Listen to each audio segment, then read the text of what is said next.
Hello, Internet. Welcome to Gamers Without a Pause podcast, the one podcast you're probably not watching.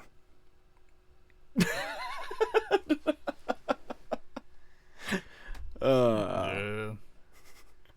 Say hi to everyone, Gopher. Hi to everyone, Gopher. Yeah, so what are we doing tonight? I guess we're just, Speculating? yeah, I was gonna say betting, but we're not. Betting. I don't think we're betting anything on this. I don't know. I think we could probably win a few bets if we bet on this. So, later today... Just making our Game of the Year predictions. Yep. Later today, the Game of the Year Awards is going on. And we are... Because who doesn't love some Jeff Keighley, right? I don't know who that is. Do you know who Jeff Keighley is? I'm messing with you. No, I was gonna say, how long... You watched G4? To be honest, I miss Adam Sessler. I could care less about Jeff Keighley. I used to like Adam Sessler until I found out he was like a crazy far left, one of those activist types. I mean, yeah, he's a bit of a psycho, but it's like... I don't know, I have a soft, special space for nostalgia when it comes to You know who exploit. the whole internet kind of misses? Who? Frosk. Frosk.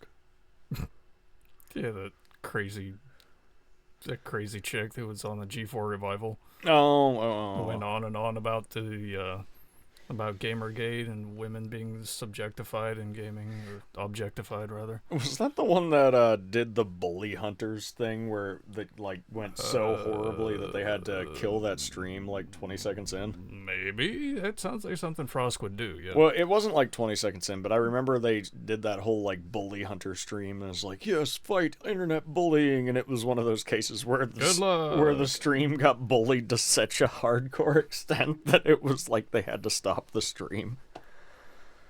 Sure, you can try to save others from bullying, but can you save yourselves? I don't think so. Like, I understand what they were trying to do. Like, you shouldn't just... No, you can't. You can't do that. Yeah, like...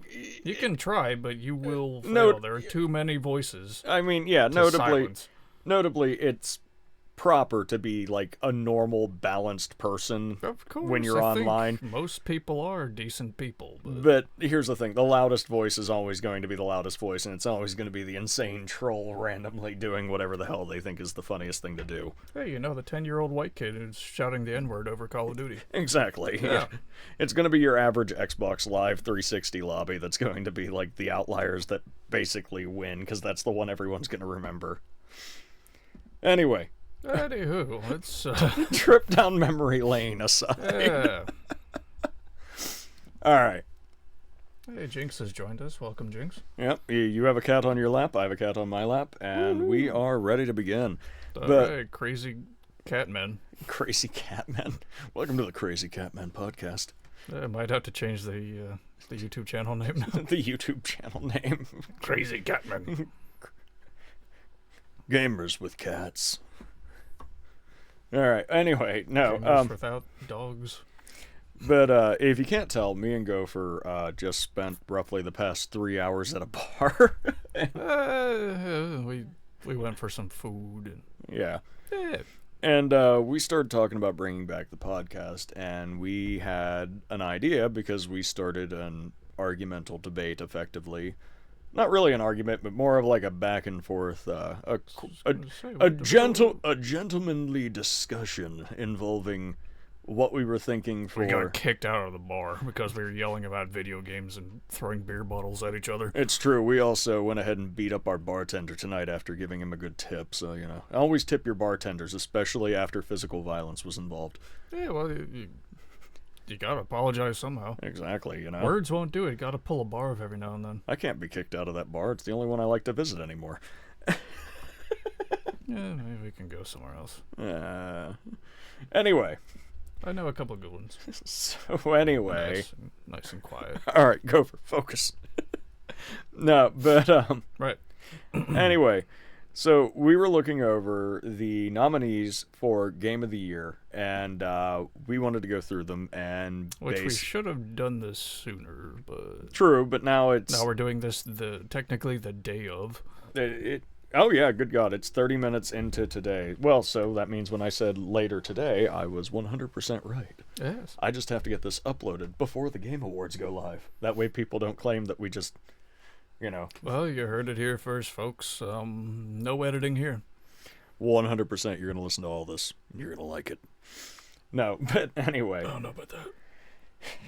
But anyway. Yeah. Game of the Year. We actually have some pretty interesting contenders this year. And we have some that I just actively question, and some that I, am very surprised to see here. There are some I'm surprised to not see. Yeah, well, here we go. For the general categories for Game of the Year. Are we going to put this on the screen? Yeah, we'll toss this up on screen. I was going to say, I don't know what we're doing here. Well, in general, for Game of the Year, we have basically Astrobot, Balatro, dear God, sorry. Black with. They got some black width inside you, do you? Black width and girth. We got Black Myth Wukong, Elden Ring, Shadow of the Erd Tree, the expansion. We've got Final Fantasy VII Rebirth, and we've got Metaphor Refantasio.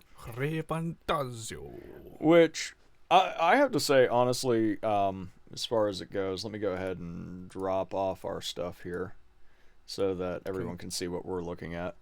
I was going to say, couldn't he just drag that to the top? Yeah. Whatever. But I'm actually very surprised to see both the Elden Ring expansion in here. Yeah, I'm quite surprised about that. I am very surprised to see Metaphor Refantasio in here, because that's something that I'd consider more of well, I like these types of games and you love these types of games. That's something. Yes, I love me some Atlas RPGs, my man. There's something though that I would consider more of a niche, as opposed to I'm surprised that it's as popular as it is. I mean, it sold 1 million copies within its first day of being released. That surprised the hell out of me. I mean, I remember it, you telling me how it was doing, insane numbers and everything like that, and it was just okay. But I still didn't expect to see it pop up here for a Game of the Year nominee. That and, Balatro is blowing up on YouTube, from my understanding. Yeah, I don't really understand the appeal, but I'm not really into... I haven't played it. Gambling and card games and stuff like that. I haven't played it. I looked at it, and I was just maybe. And, of course I'm sure there's some mechanic in there that's, really fun or something, but... yeah. Of course we got Astrobot in here, which makes no sense to me as well. Like I said before, I think Sony kind of tossed some money in there somewhere. You think Sony tossed some money in here? They're like, Astrobot. Because Astrobot looks fun, but I don't think it's $60 to $70 worth of fun, Here's the thing, I didn't realize a new Astrobot even came out, and from what I remember from the launch game, Astrobot for the PS5, it was okay. I wouldn't call it anything that was insanely groundbreaking or anything like that. There's one for the PS4 as well. Yeah, there's one for the PS4. Basically every time Sony releases a new piece of hardware anymore, it's just Astrobot game to show you how it works, and it's cool. It's the DualSense feels so good. Yeah, that's what Astro's Playroom was, pretty much. Yeah, exactly. I am really surprised though to see an expansion making it for Game of the Year though. Yeah, that one's a little controversial from what I've seen on Twitter. Oh. But it's why the fuck is DLC in the running for Game of the Year? I understand I know it's a huge expansion. It is a very big expansion, but I thought just by default it would be disqualified for the simple fact that it is an expansion. It's not you can't buy Shadow of the Erd Tree by itself without already owning Elden Ring. Right. At this point, I think there should be a best DLC / expansion category in here. Yeah, but like I think the last expansion I can think of that you could actually just play the expansion without owning the core game was Red Dead's Undead Nightmare. Oh yeah, I remember seeing that at EB Games back in the day. Yeah, so if this was one of those cases where I could just buy Shadow of the Erdtree without owning Elden Ring, I could understand it more. But yeah, but I mean, I already own Elden Ring. I haven't gotten a chance to jump into Shadow of the Erdtree. I've been playing it again. Oh, you have been playing it again? Yeah. Ooh. Well, my ass kicked, but yeah. Yeah, I mean, it's a. I've been playing too much Metaphor and too much Veilguard. Yeah. So. Well, I mean, it's a FromSoft game. It's meant to kick your ass, and that's the appeal of it. Yeah, I'm just saying, like my action RPG sort of Souls like the muscle memory and my reflexes aren't that good. Can I just say how because Veilguard's too freaking easy in Metaphor. It's a turn-based RPG, so it's not a whole lot of on-the-fly decision making to be made. Yeah. Can I just say how weirdly surprised I am though to see Black Myth Wukong. You with that Black Width, man. There's something you want to tell everybody. That very wide Wukong. No, that the girthy Wukong. That big monkey madness. No, but I'm actually kind of surprised to see that in here because to me that is one of those games that came out and everybody was like, yeah, it's great and it's sold insanely well. Yeah, those with common sense. And then it was one of those cases where because it got ripped to shreds from IGN and Kotaku. I mean, honestly, those kinds of publications. At this point, if you're blindly trusting, IGN ripped it apart because there weren't any women in the game. I mean, at this point, if you are blindly trusting IGN and Kotaku's reviews for stuff, especially with the amount of underhanded deals that are quote unquote going on supposedly when it comes to that sort of stuff, I mean, come on. Yeah, it's a little something screwy going on in there. Yeah, it's kind of ridiculous how that's going nowadays, but this isn't the first time that we've seen But there was one thing Kotaku said. Oh yeah? Someone at Kotaku actually criticized Dragon Age Veilguard. Ooh. Well, someone's not getting any EA pre-release codes anymore. Yeah, they criticized Veilguard because you can't make chubby women. Okay. Because the author of the article was a chubby woman, and she was upset that she could not make her body type. She wasn't gonna. You know what? We'll get into Veilguard when we come across it, because I'm pretty sure it got nominated once, maybe, for something. I think. I'm surprised it's not up here for Game of the Year. I'm not, after seeing its sales figures and seeing half of how terrible. You know how the Game Awards work sometimes. Yeah, I know, but that freaking.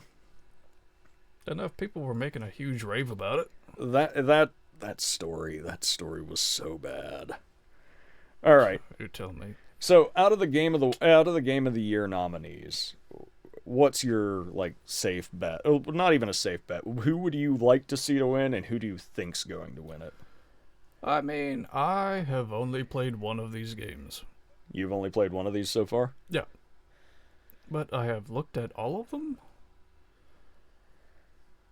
Yeah. I'm biased. I'm going for Metaphor. You're going for Metaphor? That's mine. But again, I'm biased. What I expect is going to win?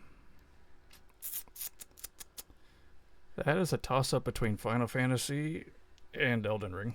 To be honest with you, if it wasn't just Shadow of the Erdtree... But then again, yeah...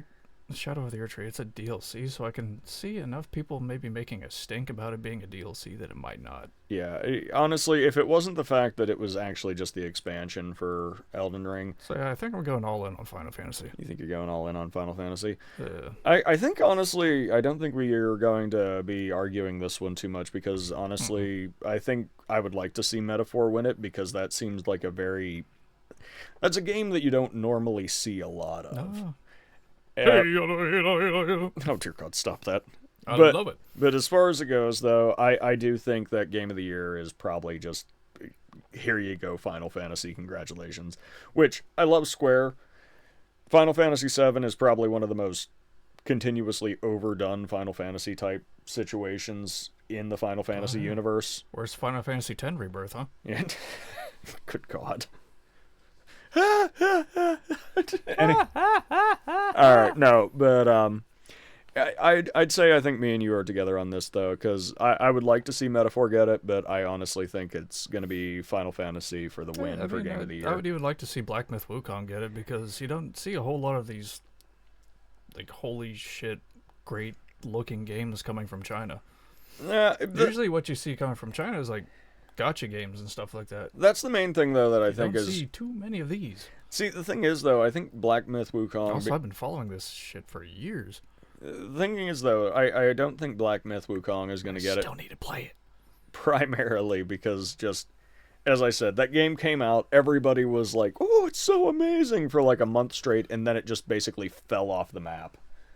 Like, it showed up, it sold insanely well, and then it's just like, I haven't heard anybody talking about it. Like, I feel like that's a lot of games these days. Yeah, in all fairness. I think Final Fantasy is like one of those outliers, though, when it comes to it, because a new one will come out, and then people will talk about it. You know another game that came out earlier this year that no one's talking about anymore? What's that? Persona 3 Reload. Yeah, I think me and you were... No one's talking about it. Yeah, me and you were talking about that. I'm pretty sure when Metaphor came out, it just ate its lunch, like, instantly. Which, in all fairness, I like... Also, Shin Megami Tensei 5 Vengeance, which it was a re-release, but it added, like, a whole new campaign to it. Yeah, I don't know. So, we're both basically sitting that for Game of the Year... Didn't Capcom release something this year? No, wait, RE4 was last year. No, you're thinking... The only thing Capcom released this year that I think is in the running is Dragon's Dogma 2. Oh, yeah, Dragon's Dogma 2. Yeah. All right, so for Game of the Year, we're both looking basically... We'd like to see Metaphor take it, but we're like 99.9% positive that Final Fantasy Rebirth is going to end up having this one. I think so, yeah. Yeah, all right. So that'll jump us forward to Best Game Direction, and, the screen looks familiar. Yeah, it's all the same games. What the hell? This is honestly just a stupid category in my opinion, so I'm honestly just going to say, I'd like to see Metaphor, probably going to be Final Fantasy. I mean, all of these games were directed really well. I don't have any comment about Astrobot. I really don't know where I'd put its game directorial debut. Yeah. But, like, as far as it goes for the story and the actual, like, world building and design and directorial vision for, like, each of these games, I'd honestly say all of them have very strong showing. I can honestly say I don't know a whole lot about you know what? Game direction specifically. Actually... For design, though? For outstanding creative vision. Absolutely. For outstanding creative vision, actually, I will state that I will tear it away from Final Fantasy. I would like to see Black Myth Wukong take this one, because I think it would deserve it. Elden Ring already had its time to shine last year, where it basically ran away with everything. I would like to see Black Myth Wukong take it for this. But then again, Elden Ring came out last year? Yeah, last year was Elden Ring.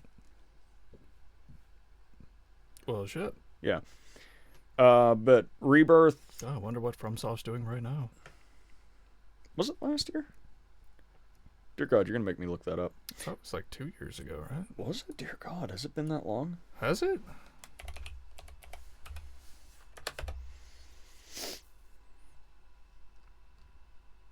$2022. 2 years ago. Dear God. Almost 3. We can't tell time anymore.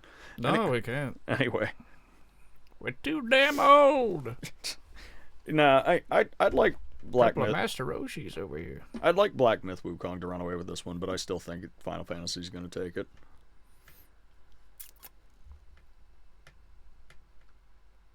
Yeah, I think we can jump off of this one and immediately hop to the next. Yeah.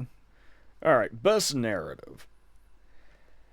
All right, so we got Final Fantasy Rebirth over here again. Yes. We got Like a Dragon Infinite Wealth. We got Metaphor. We've got Hellblade 2, and we've got Silent Hill 2. Now, if I remember... Silent Hill 2 has a really good narrative, but should it be in the running for this? It's a new game that came out this year. Like I said at the bar, like It's a remake, it's a though, and the remake. story hasn't changed. It's a remake, so if it was a contender for Game of the Year, I'd be absolutely fine with that being a contender for Game of the Year. But as far as best narrative, it's not a new narrative, really. No, it's not. They did add 2 new endings to the remake. Was there a alien dog ending? There's an alien and the dog ending are both in there. Oh, what I'm saying is there an alien dog ending now? No, I'm not going to spoil the endings right here, but if you want, I'll tell you about them later. But no, they're interesting. Yeah, but still, like the base story is still Yeah, no, the same. Yeah, I'm guessing. a couple interactions have changed, and of course, with the whole new voice cast and everything like that, of course, you have interactions playing out like dialogue differences and stuff like that. Nothing to the point. But Yeah, nothing to the point where it's like the overall narrative is still the same. Yeah, though. the overall narrative really hasn't changed. That's what I'm arguing. Well, I don't know. As far as it goes for me, Silent Hill 2 is one of those stories that Misty. is kind of like a perfectly put together story. I was petting Misty and she went to lick herself. She accidentally just chomped down on my pinky. Oh. Like a Dragon Infinite Wealth is one that I'm surprised to see here. Like like those games I forgot all about that game. Those games do have really good stories. I still need to get into those.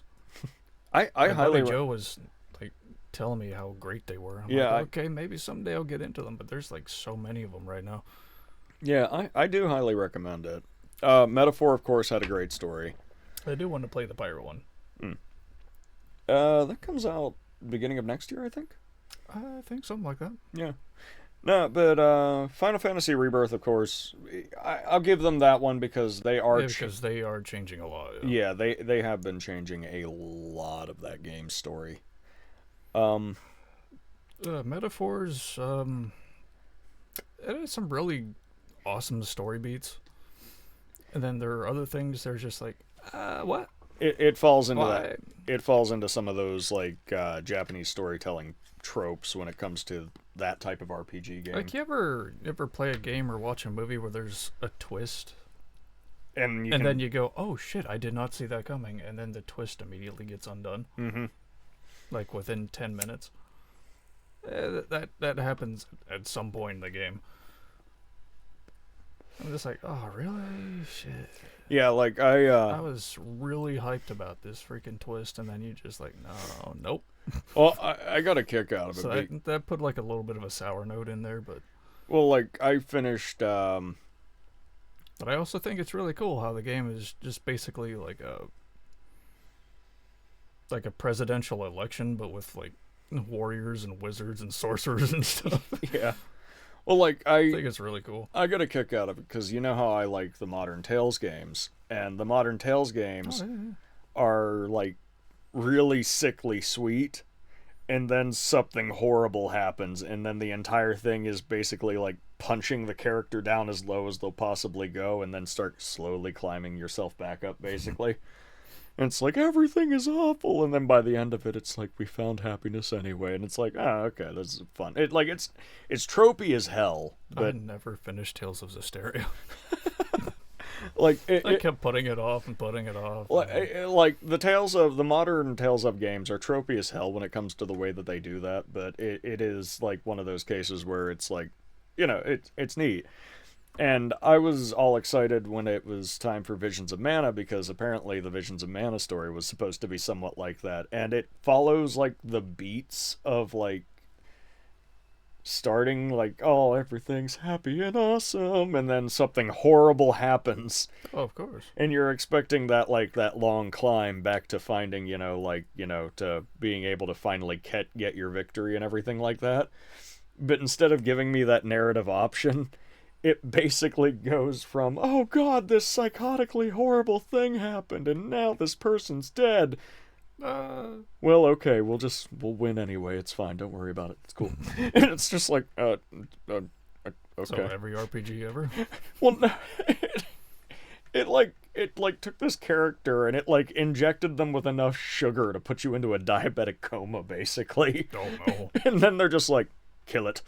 And then all of a sudden you get like one cutscene where your main character is like overly sad and like contemplating like if this is even what he wants to, be, and if this is even something he's capable of. And then basically you get a pep talk for like 5 seconds. He's like, yeah, we'll do it anyway. And it's like, oh god. Like, okay, no like thoughts of vengeance or anything like that. It's just, no, you gotta be pure. Gotta be pure of heart.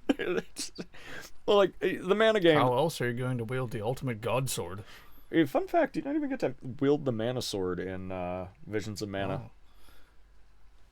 No, I know there are a couple of Megami Tensei games where this is the best weapon in the game. You can only get it if you were neutral.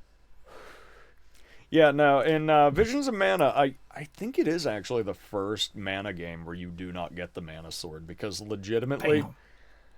okay, a little bit of spoilers for Visions of Mana, if anybody cares, but so far from what I've seen from that game's sales data, a lot of people are not in the same boat as me, so spoiler moment.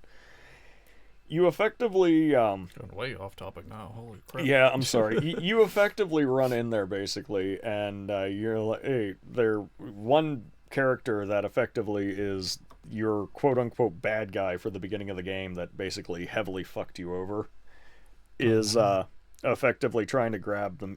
I'm using the word effectively too many times. But he's going after the mana sword to stop it, so because everybody who gets chosen by the elements... is an which means they sacrifice their soul to the mana tree to keep everything in harmony.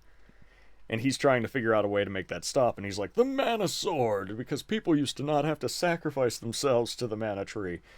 So he goes and grabs it, and it turns out that the hero who had basically sealed away the evil elements before decided to turn on the goddess of mana, and she wasn't able to kill him, and basically used all of her power along with her champion to seal him within a stone. No, within a stone within the mana sword.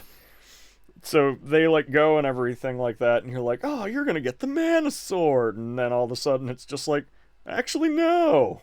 You're not going to get the mana sword. No? Because the main bad guy's going to come out of a rock, pick it up, and use it to whoop your ass. Oh, no. Then the entire latter half of the game is That's like Ganon taking the Master Sword, right? Mm-hmm. Oh, no, that's not good. And then basically the entire second half of the game is you... That would probably be like a dagger to that big motherfucker.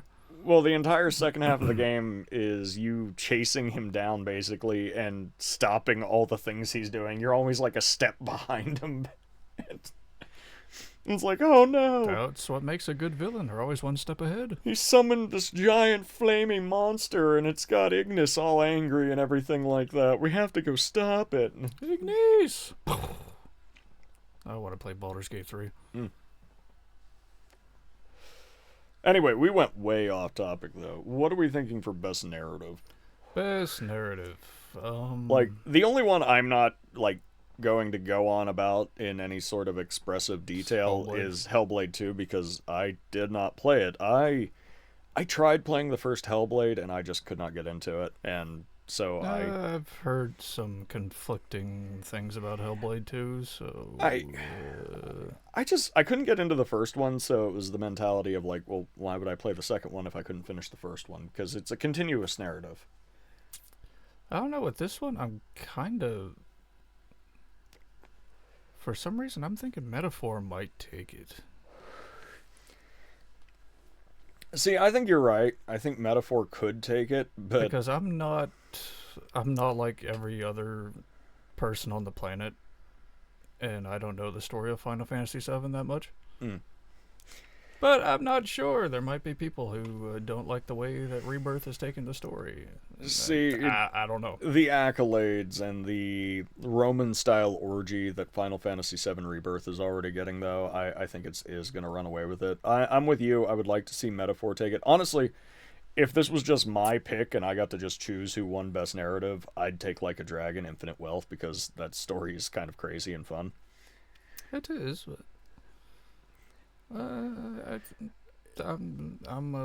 honestly, out of this, I think this would be our farthest apart. I'm going to take a gamble. I'll take a gamble, say the Metaphor might run away with it. Yeah, okay.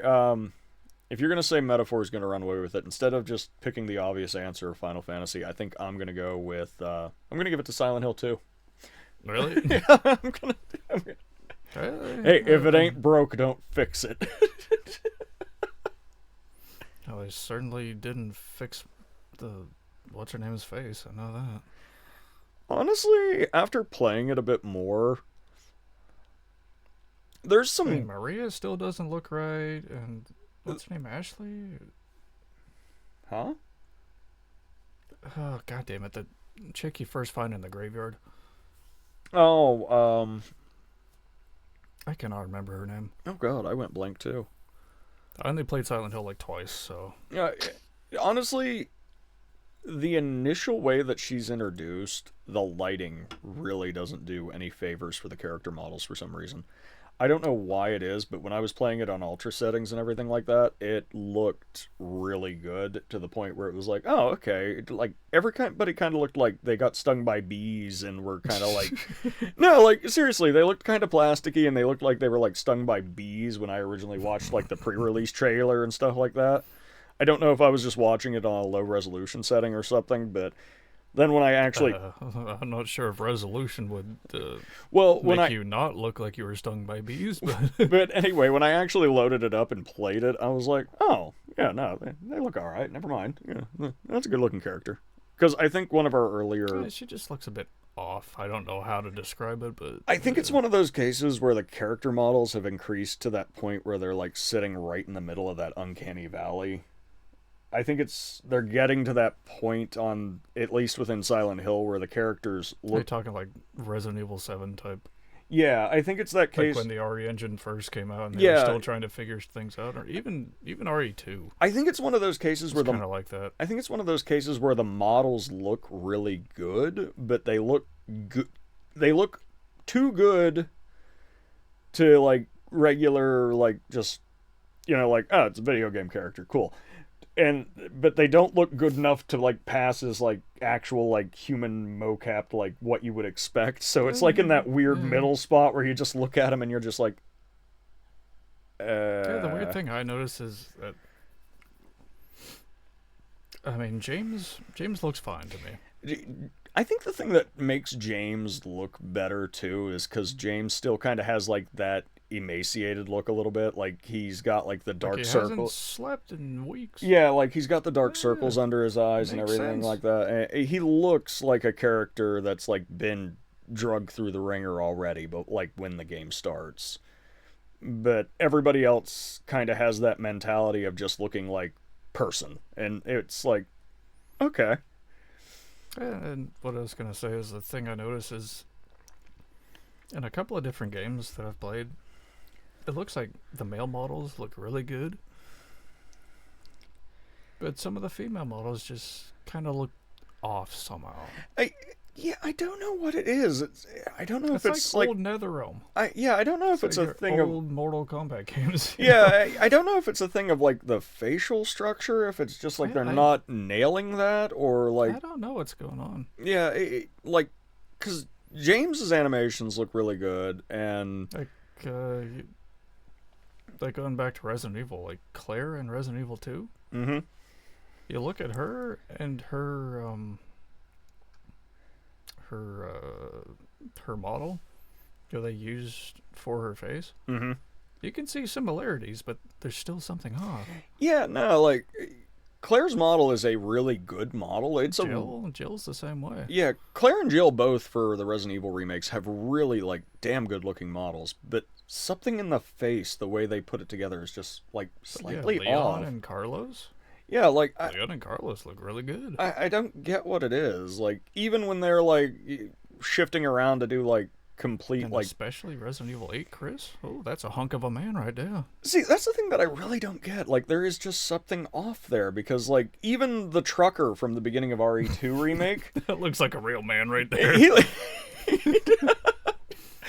But then again, Ada looks fine to me. Yeah, Ada, like, fits, like, the bill perfectly for, like, I will say her, like,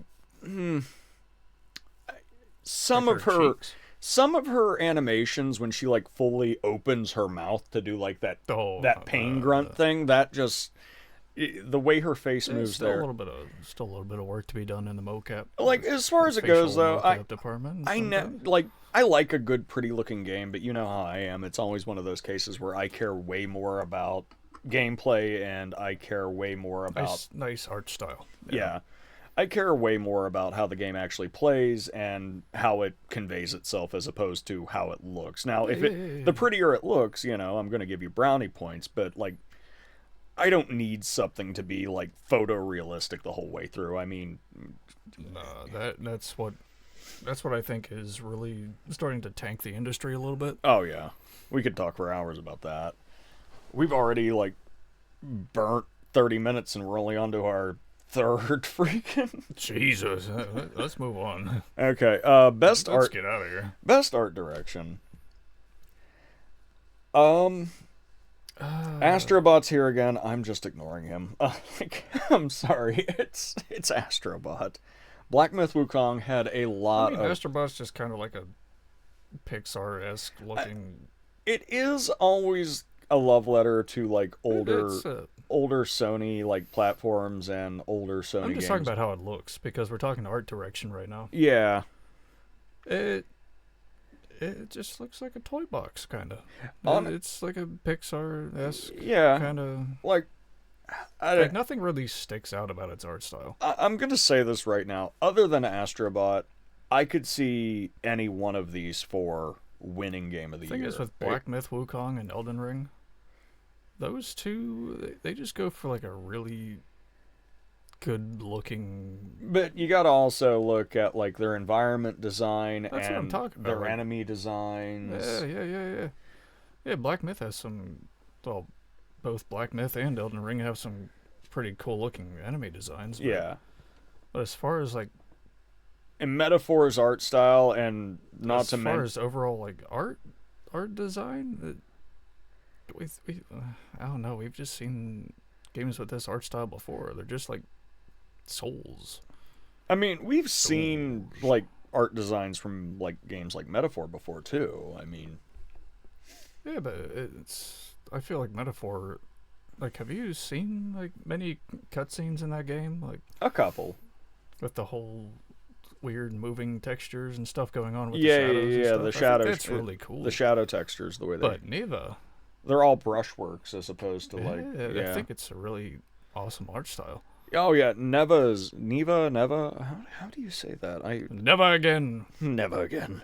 Nah, that is a really cool art style as well. I think that's gonna win it. You think that's gonna win best art direction? Yes. You know what? I will go ahead and say that. Yeah, I'll go ahead and lean into Neva just because it's beautiful. On top of that, it is very pretty. It is the outlier in this department as far as it goes for aesthetics. Like, you can't look at anything else that came out this year and point at it and be like, it is like this. It's kind of on its own with its art design right now for this year. Doesn't Animal Well look like really kind of crazy? Animal Well, if I have not played Animal Well, I believe it is more like drawing as opposed to this type of like... I don't remember. I might be thinking of something else. I'm not sure. Anyway, so we're gonna give it to... I think Neva's gonna win, but I wouldn't be surprised if Metaphor eked it out. I mean, I'll give you Neva. I honestly think you're sitting too tight though on Black Myth and Elden Ring though. Because when they say best art direction, they're also looking at world design and everything. Oh, of course. And I think with the landscapes from Black Myth, along with the landscapes from Elden Ring, it's one of those cases where they have some pretty heavyweight... It's just whenever I look at Black Myth and Elden Ring, I go, these games look really pretty. Nice. Cool. Very, very graphical fidelity of you. It's nothing that's like punching outside of the box for you. It doesn't like really hit you in the face outside of, this looks really pretty. Yeah, okay. Alright, But Neva, it does a whole, like, crazy art style. And it also gives you that whole pretty thing, but not in the realm of, like, holy shit. This looks very realistic. Best score and the music. Okay, best score and music. Why is Astrobot here again? Yeah, that's...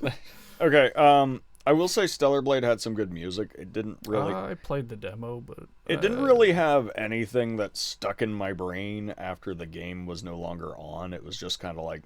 Barp. I will say they did effectively, they remixed and redid basically all the Silent Hill 2 music in Silent Hill 2's remake. I would have to listen to it, because I know Silent Hill 2 has some pretty cool tracks. It has some amazingly haunting tracks. Metaphor, I know you're just like, I've had that stuck in my head for months, and I'm just kind of like, yeah.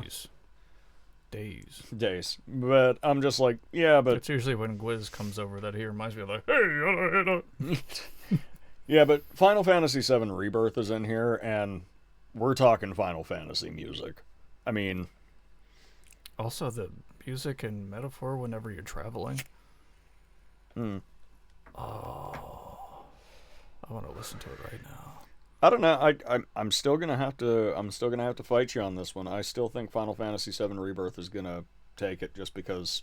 I wish I knew the name of the track. I'd type it into YouTube right now. Wait till the podcast is over. Yeah, I still got to give it to Final Fantasy VII. People need to hear it. I still got to give it to Final Fantasy VII Rebirth, though. I'm sorry, that's the one that I'm gonna say, like, straight up. I just see it taking best score. I would love to give it to Silent Hill 2, but it's probably gonna be Rebirth. Probably will be. But I really hope, if anything, they get the guy who did the vocals for the battle music. I hope he shows up at the Game Awards whenever they do that whole orchestral thing they like to do at the end. Mm-hmm. I hope he shows up. You know as well as I do, they're going to be playing a Final Fantasy song. Yeah, they do like a... They tend to do like a... Oh shit, I can't think of the word. They do a mishmash. Mm-hmm. A medley. Medley, that's it. How did I forget medley? I don't... Best medley crew. Best audio design. I was thinking about this while we were on our way home, and honestly, audio design is not really something I pay attention to much. Funny enough, as far as it goes for design, I know Hellblade 2 has some really good audio design. Silent Hill 2's audio design is absolutely incredible. The Call of Duty 6 also... How do the guns sound in Call of Duty? They always sound really good. Like, as much as I am not a big COD fan anymore... Dude, it is Astrobot, again. Yeah, Dude, Sony's gotta be... PlayStation's gotta be tossing some money at Jeff Keighley. They've got to be paying somebody. Now, seriously, it's been nominated for, like, everything so far. I know. Except for, like, narrative. Honestly, I would really want to give it to Silent Hill 2. And as much as I said, I'm not a COD guy anymore, but I would still say that COD normally has some pretty decently legendary audio design. Like, their audio technicians are wizards. I will give that to them full stock. Like, also their reload animator. Oh my crazy. God, yeah, that guy is insane. Well, team. That's a team of people, but like you're talking about the one that retired that does all the YouTube stuff? I was talking about the one clip I saw of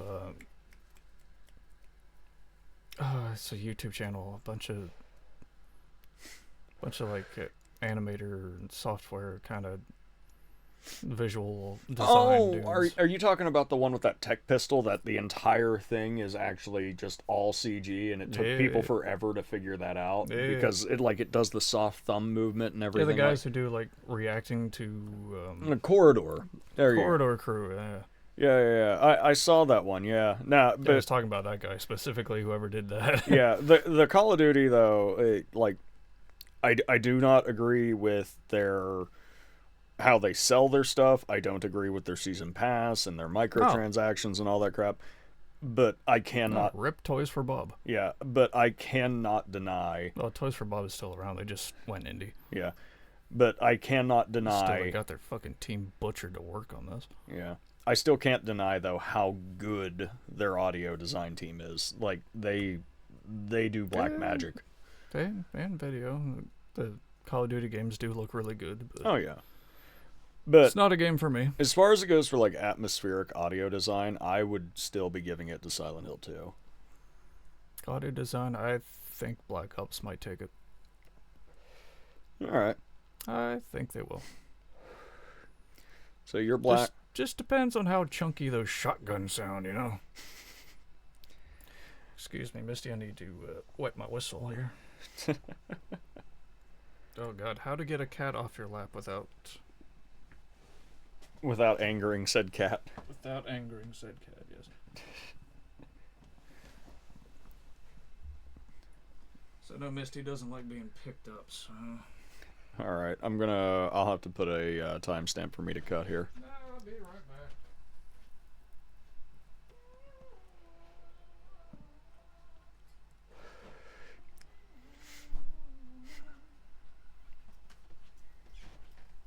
Okay, Misty, I'm back. You can vacate my seat now.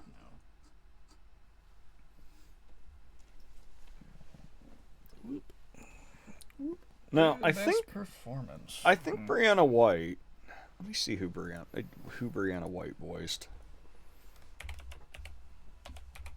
Didn't you tell me she was Tifa? I think she was, but I just want to check. Wiz Khalifa? Nope. She's Aerith. Okay.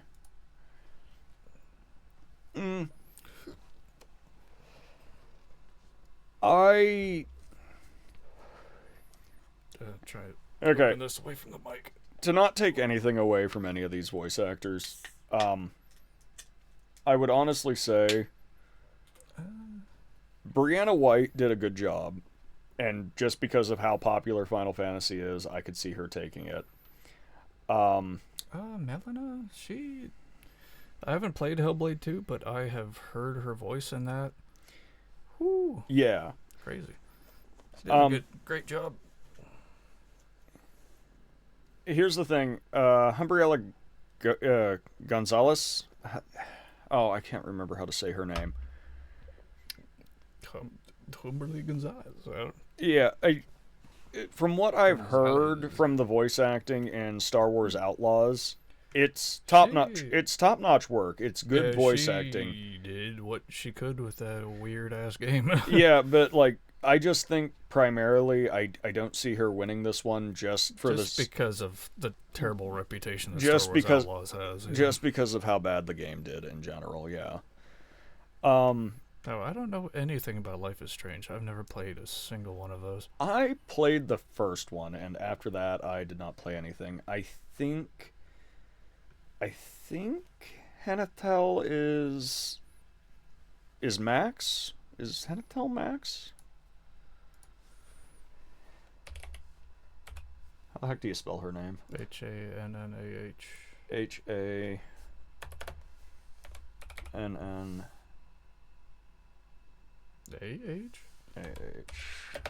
Telle. Is that it?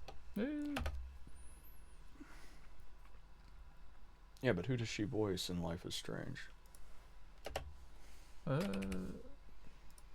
Voice of the main character. Okay, so she's Max. Or is there a new main character for the new Life is Strange?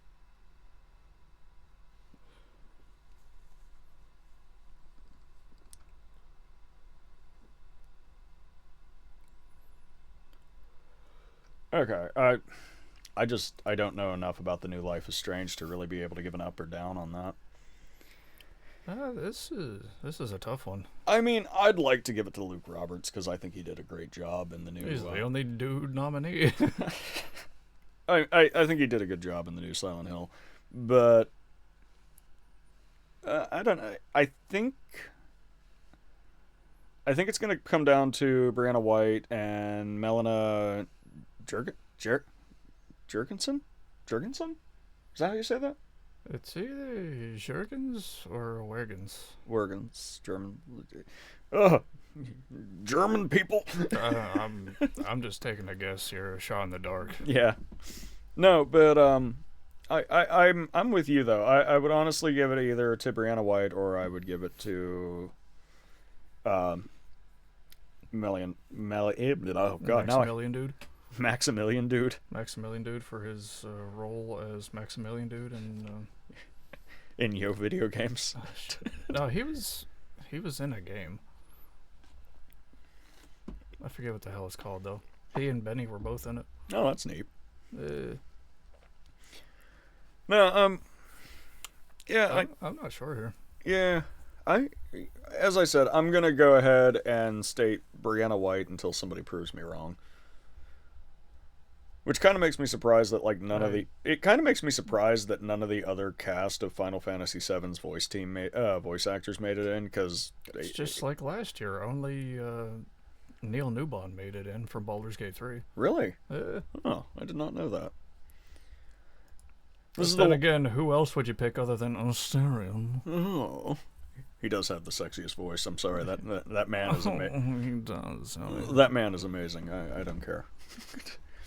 All right. I just wanted a bite, dear. Just a small one.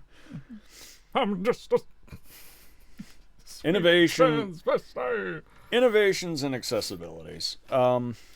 This isn't anything that we really pay attention to.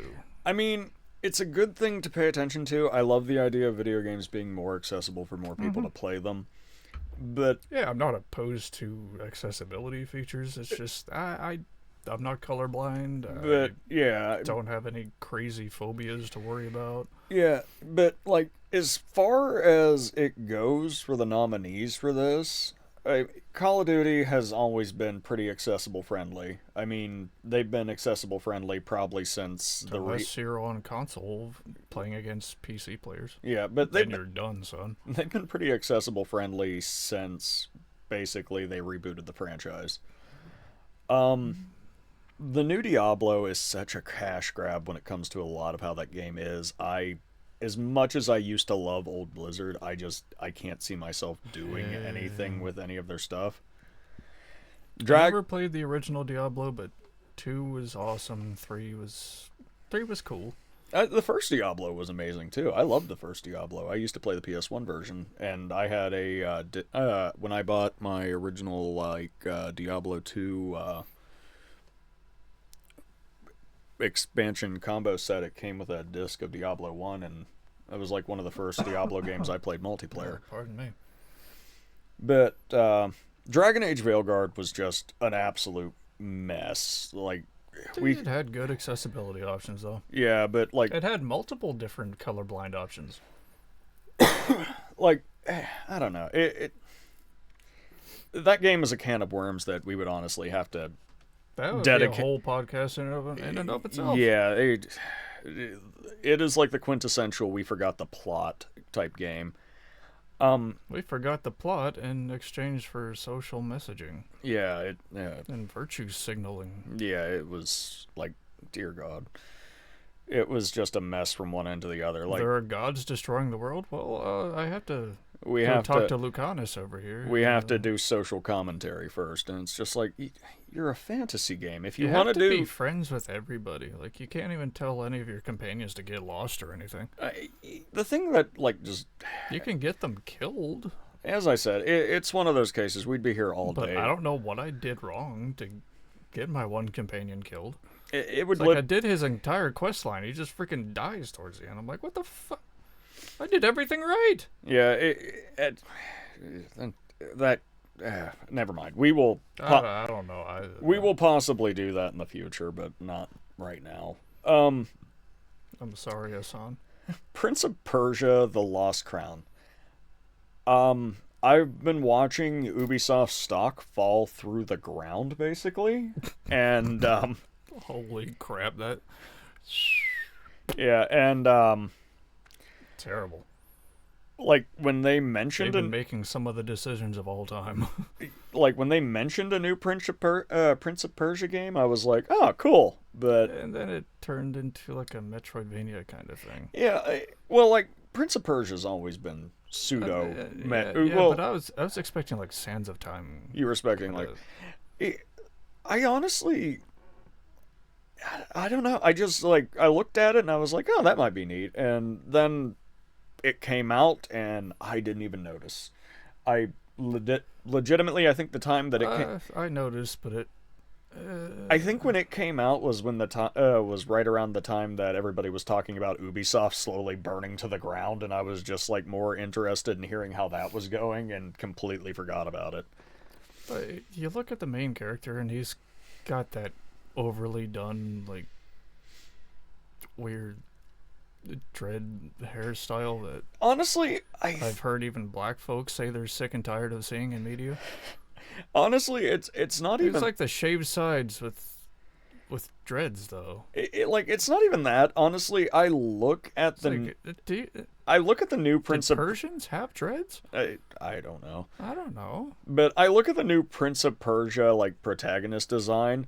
That kind of just looks goofy to me. And it looks like the equivalent of what you would call during the 360 era of. It kind of looks like how NetherRealm would like reintroduce Kai. Yeah, he looks. To me, though, he looks like. How do I put this? He looks like overly designed, like John. No, not Kai. It looks like if Street Fighter brought back Sean. Kind of looks like that. I don't know. He looks both overly designed and generic at the same time. I don't know how to put that into like yeah. Yeah, but this has nothing to do with accessibility. We're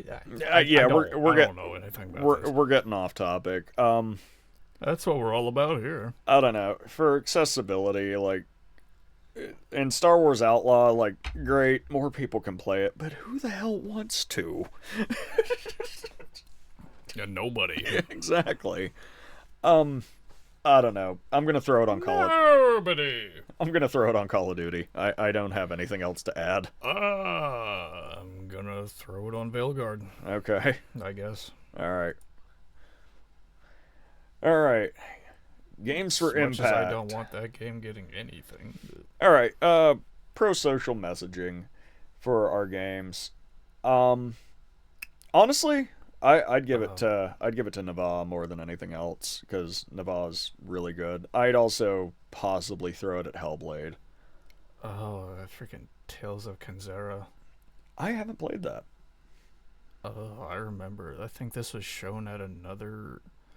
Oh, it was wait. either shown at the Game Awards or was it was this the shown one? At, this was the one that was shown Summer at Games Fest. This was the one that was shown at the Xbox event earlier this year, I believe. Was it? Yeah, because we went ahead and looked at it. We went actually, funny enough, since we're starting these podcasts up again, there has been a pretty long gap. If you go back to the podcast that came out before this one, you'll hear me, Gopher, and Gwiz going over these games, and we effectively all collectively looked at this game and basically said that it looked like it was made by a committee because we just were like, really? Like, I feel bad for the guy who made it. I mean, like the guy who came on stage and talked about it because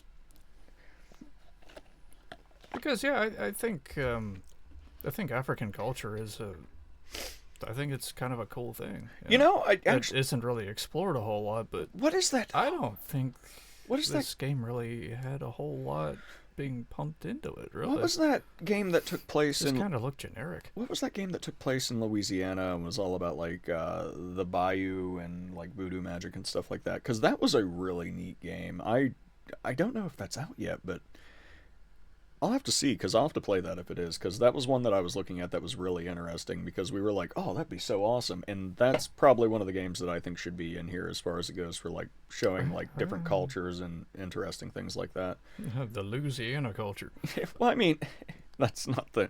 But it was a really... Louisiana. It was one of those games that didn't feel like it was made by a committee to, like, impose something. It felt more like honest, of like somebody wanting to share an idea and show something and be interesting with something. Like, here's the thing: if you want to have like a message in your game, have a message in your game. I am interested to see your message and play your message. Like, it is down to how you convey that and how well its writing is. Thing is, I don't even know the message of Zao. I don't know how much social messaging is in it. Exactly. It's one of those cases. I haven't played it. Yeah, it's one of those cases when I looked at it, the first thing that went through my brain is basically the design of this game, just objectively, looks like it was made by committee. I mean, I think it's like a Metroidvania platformer type thing, but... Oh, no, if I remember correctly, Zao is, like, hack and slash, like, leveling combat type thing. It's a side-scrolling type of thing. Is that one the side-scroller? What's the one I'm thinking of? I don't know. I'm gonna go with the three that I think will probably be the more than likely like pull ahead winners is Naval, Life is Strange Double Exposure, or Hellblade 2.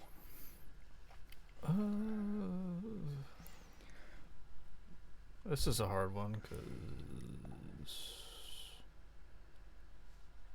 Naval, Life is Strange, and Hellblade 2. Yeah. I'm gonna say it's one of those three. I'd really like to give it to Naval. Because I haven't even heard of Closer the Distance or Indica. Yeah. I have not heard of those two. As far as it goes, Hellblade 2 is a lot of dealing with a lot of what Hellblade works into its gameplay is dealing with how do I put this? It's kind of like mental disability because the main character in Hellblade suffers from like schizophrenia. Right. Yeah. Life is Strange, I could see it possibly running away with it. Yeah, because I know those games are really popular. They are really popular. They're just not really my type of game. As I said, I played the first one back when it originally came out, but it is a new age point and click adventure game basically, and that has never really been my like go-to game style. Sam and Max? Yeah. Naval, I'd honestly, I'd say I'd give it to Naval, but I don't know. I'd say it's going to come down between those three, though. What do you agree? Oh yeah. Okay. Do you have one that you'd like to pick as an outlier that you think's going to win this category? If I were to put like a top three, let's see. Number one is Naba. 2 is Life is Strange, and 3 is Hellblade. You think? Okay. But I cannot definitively say for sure. All right. I think Nava makes our number one spot. There's just like a modicum of difference in my... Yeah. I'm forgetting words all over the place tonight. Okay, best ongoing. I am already super violent. Where I am super violent for ongoing. Where the hell is Zenla Zone Zero? I'm sorry, I'm giving it to Final Fantasy 14. I love me some FF14. I wouldn't be surprised if Fortnite got it. I wouldn't be either. I mean, Diablo 4 has been putting a bad taste in people's mouths for a while, and so is Destiny 2. Yeah. I will say Final Fantasy 4, as much as I'd like it to take it, is... 14? Dawn Trail was not a bad expansion, but it also... It wasn't a... It wasn't another... It wasn't another Shadowbringer. I can say that. Like, Shadowbringer was my favorite as far as it goes for expansions. It was a good, like, here you go. I mean, I haven't played it, but I will give you this. Final Fantasy XIV is crazy with its ongoing expansions. Definitely. It's just one continuously going. Imagine just playing a Final Fantasy and it's just all of a sudden, like, every so often... basically an entire new Final Fantasy gets added on and the story just continues. Crazy. It's so good. But Final Fantasy 14, I will say it might not make it. You're talking like they add like bits and pieces from different games, or do you mean just like... Oh yeah, in every expansion you actually have like in Stormblood they added a bunch of stuff from Final Fantasy Tactics and Final Fantasy 8. That's cool for Final Fantasy fans. Yeah, that was part of like your endgame raids and stuff like that. I didn't even look over. What? I just went from Fortnite to the left. I didn't even look over and see Helldivers 2. Oh no. I don't think Helldivers is gonna take. No. I don't think Helldivers is gonna take it. Sony is still. They have still put the taste of bad blood in a lot of their players' mouths with what they tried to pull with that. Oh no. And the fact that if you actually check on Steam right now, how many regions still can't even play Helldivers? Oh, there are tons of them, yeah. Just because PSN isn't supported. Yeah, they literally when they said that you no longer needed PSN, But how many of those regions vote in the Game Awards? Yeah, but like on Steam, they went ahead and completely just decided, screw it, none of these regions have access to Sony games anymore because we don't have PSN network in that region, and it's just like, what the hell? Like, why do you even need that on Steam? Yeah. That makes no sense. Oh my god. You've never...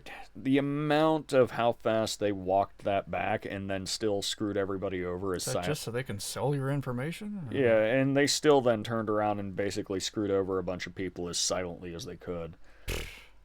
I'm going to say... I am going to say, though... 14. I'm going to say either 14 or Fortnite. I really don't want Fortnite to take it, but I'm going to say it's probably going to be either 14 or Fortnite. And I don't think Dawn Trail was good enough to beat Fortnite this year. Like, I really enjoyed Dawn Trail, but hasn't Final Fantasy XIV won in the past couple of years? I believe it has, but I don't think Dawn Trail was at the level that people wanted it this time around for But is Dawn Trail better than Fortnite? Oh yeah, Dawn Trail better. But here's the thing, though. I'm not 13 years old, and I'm not working that V-Bucks grind. Hey, we won 2v2s that one night, and I never played it again. Come on, troop. Come on, troop. All right.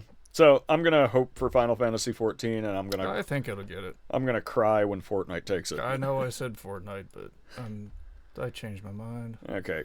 Best community support. Community support. Definitely not Helldivers. No, definitely not Helldivers. I would honestly state that... I don't know. Baldur's Gate 3 is a strong one. Final Fantasy 14 is a strong one. And we're talking about community support, transparency, and responsiveness, inclusive of social media activity and game updates / patches. Yeah, so that's why I said the strong ones here. Baldur's Gate 3, Final Fantasy 14. I don't follow any of these games on social media, so I'm not really sure on this one. Well, I'd say that actively the Final Fantasy community is normally... I thought Baldur's Gate 3 stopped getting updates. No, the community still does a lot of stuff for it, and they've released the mod tools and stuff like that. Oh. Yeah. Final Fantasy XIV's community is always very open, and they're always giving updates of new things coming up and everything like that, and they're very good. No Man's Sky? What? Well, I didn't know that game was still going. Well, the thing is, though, they've been doing a lot of stuff. Like, as far as it goes, I will never forgive No Man's Sky for the way that it released. Oh, no. That was bad. But I will say their community managers are basically war heroes at this point with the amount of crap that they've been through and the amount of, like, transparency and heads up that they've been giving for the past couple of years when it comes to trying to... That must be a tough job right there. Yeah. But, I don't know. I'd say somewhere between Baldur's Gate 3, Final Fantasy 14, and No Man's Sky. Fortnite does whatever the fuck it wants. That's epic. I mean, they just say fuck it. And we've already seen what a clusterfuck Helldivers 2 turned into. I don't even know why it's here. Yeah. I don't know. I'll just say fuck it and give it to Baldur's Gate. To be honest with you, I think, too, that I'd end up giving it to Baldur's Gate 3. Just making predictions here. Best independent game. Animal Well. Honestly, I'm going to give it to Naval on this one. Because out of all of these, I think Naval's just going to take it just because, as far as it goes. Oh, if if I'm guessing who's going to take it, Balatro. You think Balatro will take it? Oh, yeah. I mean, the YouTube hype around that game is good. I will say that. It's insane, the hype behind this game. You think Balatro will take it? I mean, Neva and Animal Well, I've heard people like gush about the visual style of it, of them. But like beyond that, I haven't heard a whole lot. Okay.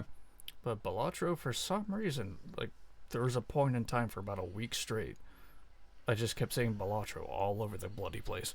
I have not heard hide nor hair about UFO 50. No, I've never heard of it. I'll have to do some research after we finish this and see what that game looks like.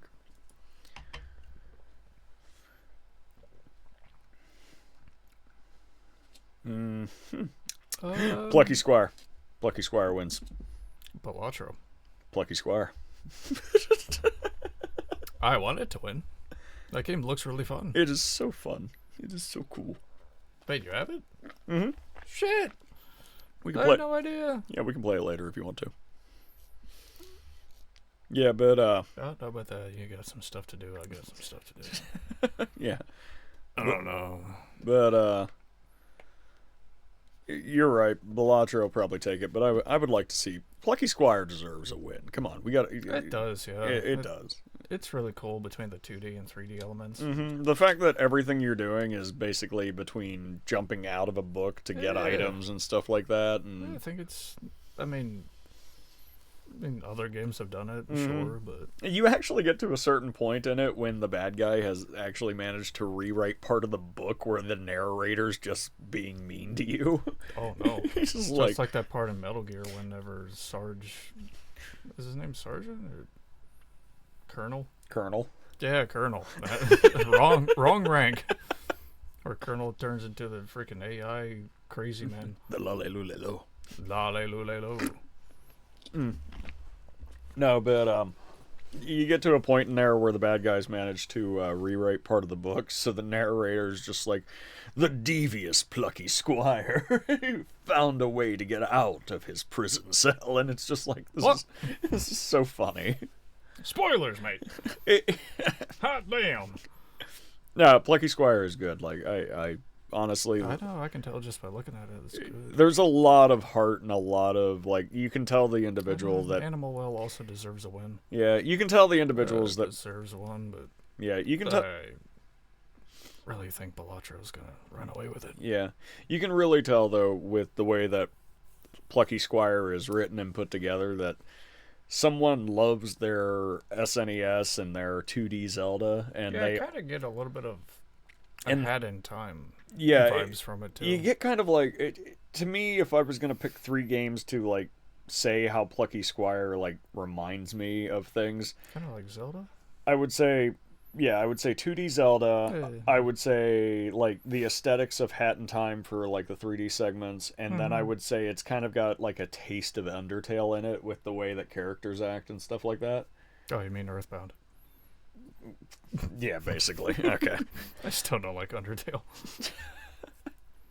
Say what you will about Toby Fox, but all right. Best mobile game. There's your Z. Yeah, there's your triple Z's, by the way. Yep. I don't really care for. Wuthering Waves is on there too. Yeah, I don't really care for mobile games. I don't either, but you love Zenless Zone Zero. Yeah, but I play that on my PS5. I don't play it mobily. And you also play the Pokemon trading card game. I do, but I don't really participate in battling. I just like to collect the cards. I don't know. For me... Here's another one Balatro could completely fucking take. But I could see that. I want Zenless Zone Zero to win because I think that's a really fucking awesome game. I'm surprised it hasn't been nominated for other things. I think primarily since it was a mobile game first is why you're not seeing that really. I think it released on everything simultaneously, didn't it? I don't know if it did. As I said, the gacha games that come out, especially for mobile, I normally stay pretty far away from just because Here's the thing. I completely understand that like Withering Waves and Zenless Zone Zero have like really good stories and everything like that. I'm not sure if I would say Zenless Zone Zero has a good story Okay, per well, like se, Genshin has but a good story and everything like that, and blah blah blah. But it's one of those cases of because of what they are and the way they are, I just I don't look at them as like something that I would care to get heavily invested in because years down the line when like they get taken off mobile or you can no longer download them to play them and they stop getting updates and everything like that and they've like finished that story or whatever, that's it. Like I don't see any of these games coming out with a like, complete version or anything like that for me to be able to go back and play it again or anything like that. okay. Like I know I play like FF14 and that's an MMO and you could But argue that's been going for how many years now? I know, and you could argue though the same thing kind of goes for that too. Then like KOTOR, or not KOTOR, but Tor, that's Yeah. still going. But you could honestly argue that that's basically like playing an MMO, like it's going to eventually be gone forever, but the thing is, I could still find workarounds. I can still find a full version of like up until I think Stormblood of Final Fantasy XIV that I could technically hack and do like, a solo server of. The way that Genshin and these games play, like I don't think there's any sort of like set crack for any of these to be able to actually just yeah. Yeah, I'm not sure about that. Well, either way, it's still one of those cases of I'd have no way of like owning a legal copy of this once it finally dies, and that is I know how you feel about gacha games, but yeah. But to say one more thing about Zenless Zone Zero, I have like 150 hours into that game. Not a crazy amount, but not crazy. I'm not on there daily. I mean, I have a couple thousand hours in freaking Total War Warhammer, so I'm saying for a gacha game, I'm not going super duper crazy on that. And I think according to my Steam, which actually doesn't account for all of my time on Final Fantasy XIV, that I have over about 1,700 hours in Final Fantasy XIV. And the thing I was getting at is, I can play that game, and whenever they release something new, I can play it. Mm. I'm not barred off. Yeah. Because I'm too low a level or something. And the only reason I threw money at the game was to support the developers. I didn't do it to sort of get any like crazy benefits. I mean, I got some, but it was only $20. Like, it's a fun game, and the animations, the animation is so crazy. I love it. all right. I can gush about Zenless. Best VR and AR games. This is beyond me.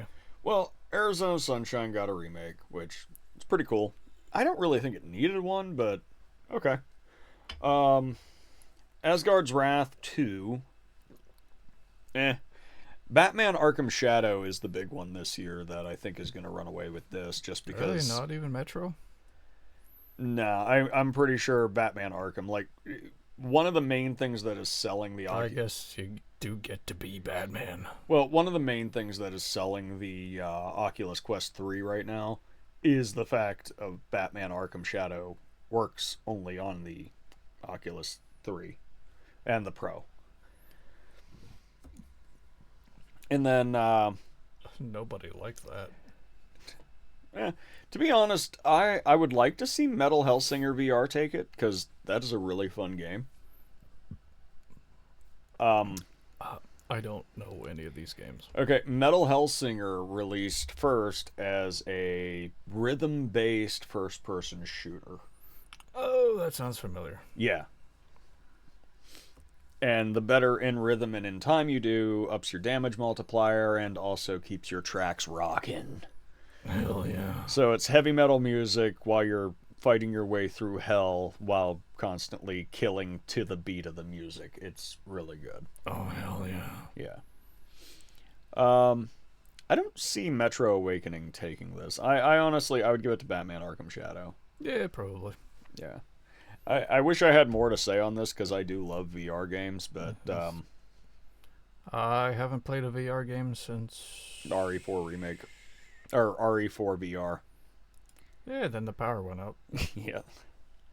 Best I action. didn't even get to the village, man. Best action game. Action game. See, Stellar Blade is too sexy, so that's not gonna win. Black Myth Wukong. IGN said there's no women in the game, so that's not gonna win. I love how you're just now like just completely like screw it. The woke mind virus is taking over the Game Awards. Oh Jesus. No, in all fairness, Warhammer 40k, too much testosterone. Not gonna win it. Nah, yeah. I think everybody should play Warhammer 40k 2, Warhammer Space Marine 2, because it doesn't matter, man, woman, child. Your balls will drop even if you don't have balls, and you'll grow hair on your chest. It's just that amazing. It's great. I pick that one every time. Oh, I don't know. I have enough hair on my ass. I don't need any more on my chest.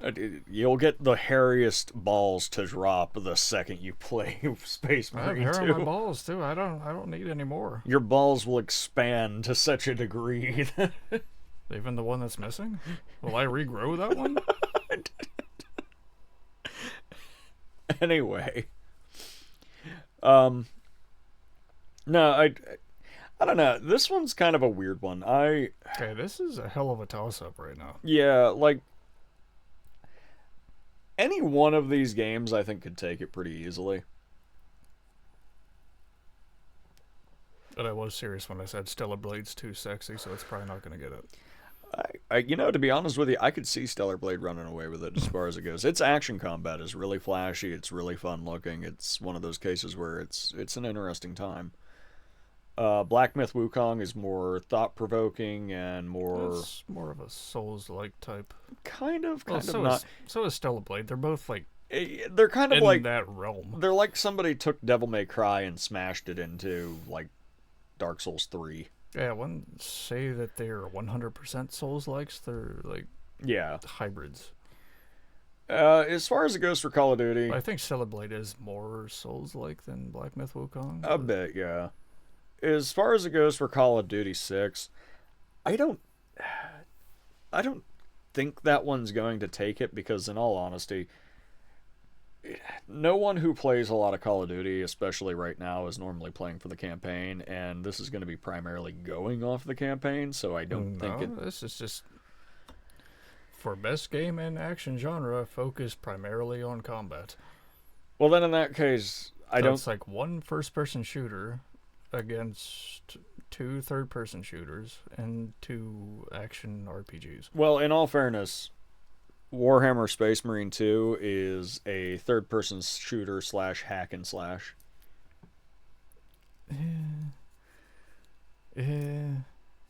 Plus, it even has a multi-parry system in it that's really cool. That if you're playing it on harder difficulties, you kind of have to master that, or you'll get your face chewed off by nids. I don't want nids chewing up my face. Yeah. But to pick one, I'd say to cast my vote on, not my vote, but my. Okay, the one I want to win is Space Marine. Okay. Brother, I am pinned here. Brother. The furries got me, brother. Avenge me, brother. Nah, but out of these 5, though, I think the 2 that it's going to be a coin flip between is going to be Black Myth Wukong or it's going to be Stellar Blade. I honestly think it'll be a coin flip between those 2 for this. Yes, goddamn Helldivers 2 was really popular when it first came out, and then it was. And everything just fell apart. I honestly think the bad publicity that it picked up from all the stupid crap Sony did, though, is just gonna tank its voting score for that. And Stellar Blade, it's a fun game and everything. I played the demo. But the only legacy I think that game really, truly has is Eve's ass.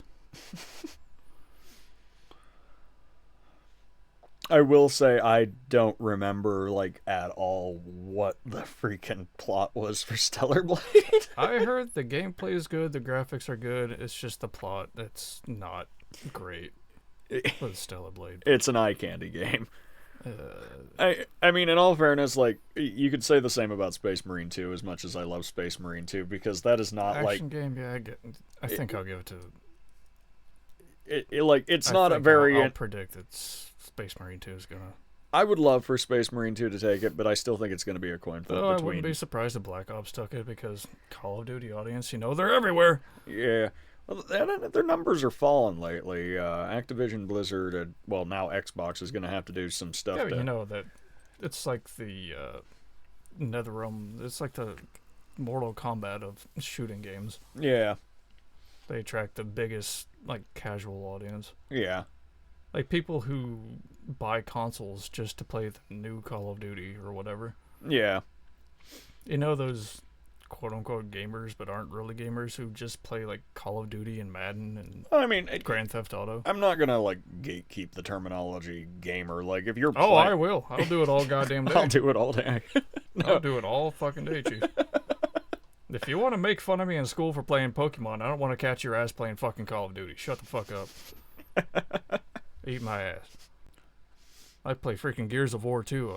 I don't want to hear it. No, I'd honestly say, though, from all of these, if I was going to look at one, like, out of a story context, though, for any of these games, if I was going to count story, because we're not supposed to. We're not just combat here. Yeah, because we're not supposed to here. I'd say out of all of these, like, Black Myth does have the best story out of all these and probably has the most meat on its bones as far as it goes for that.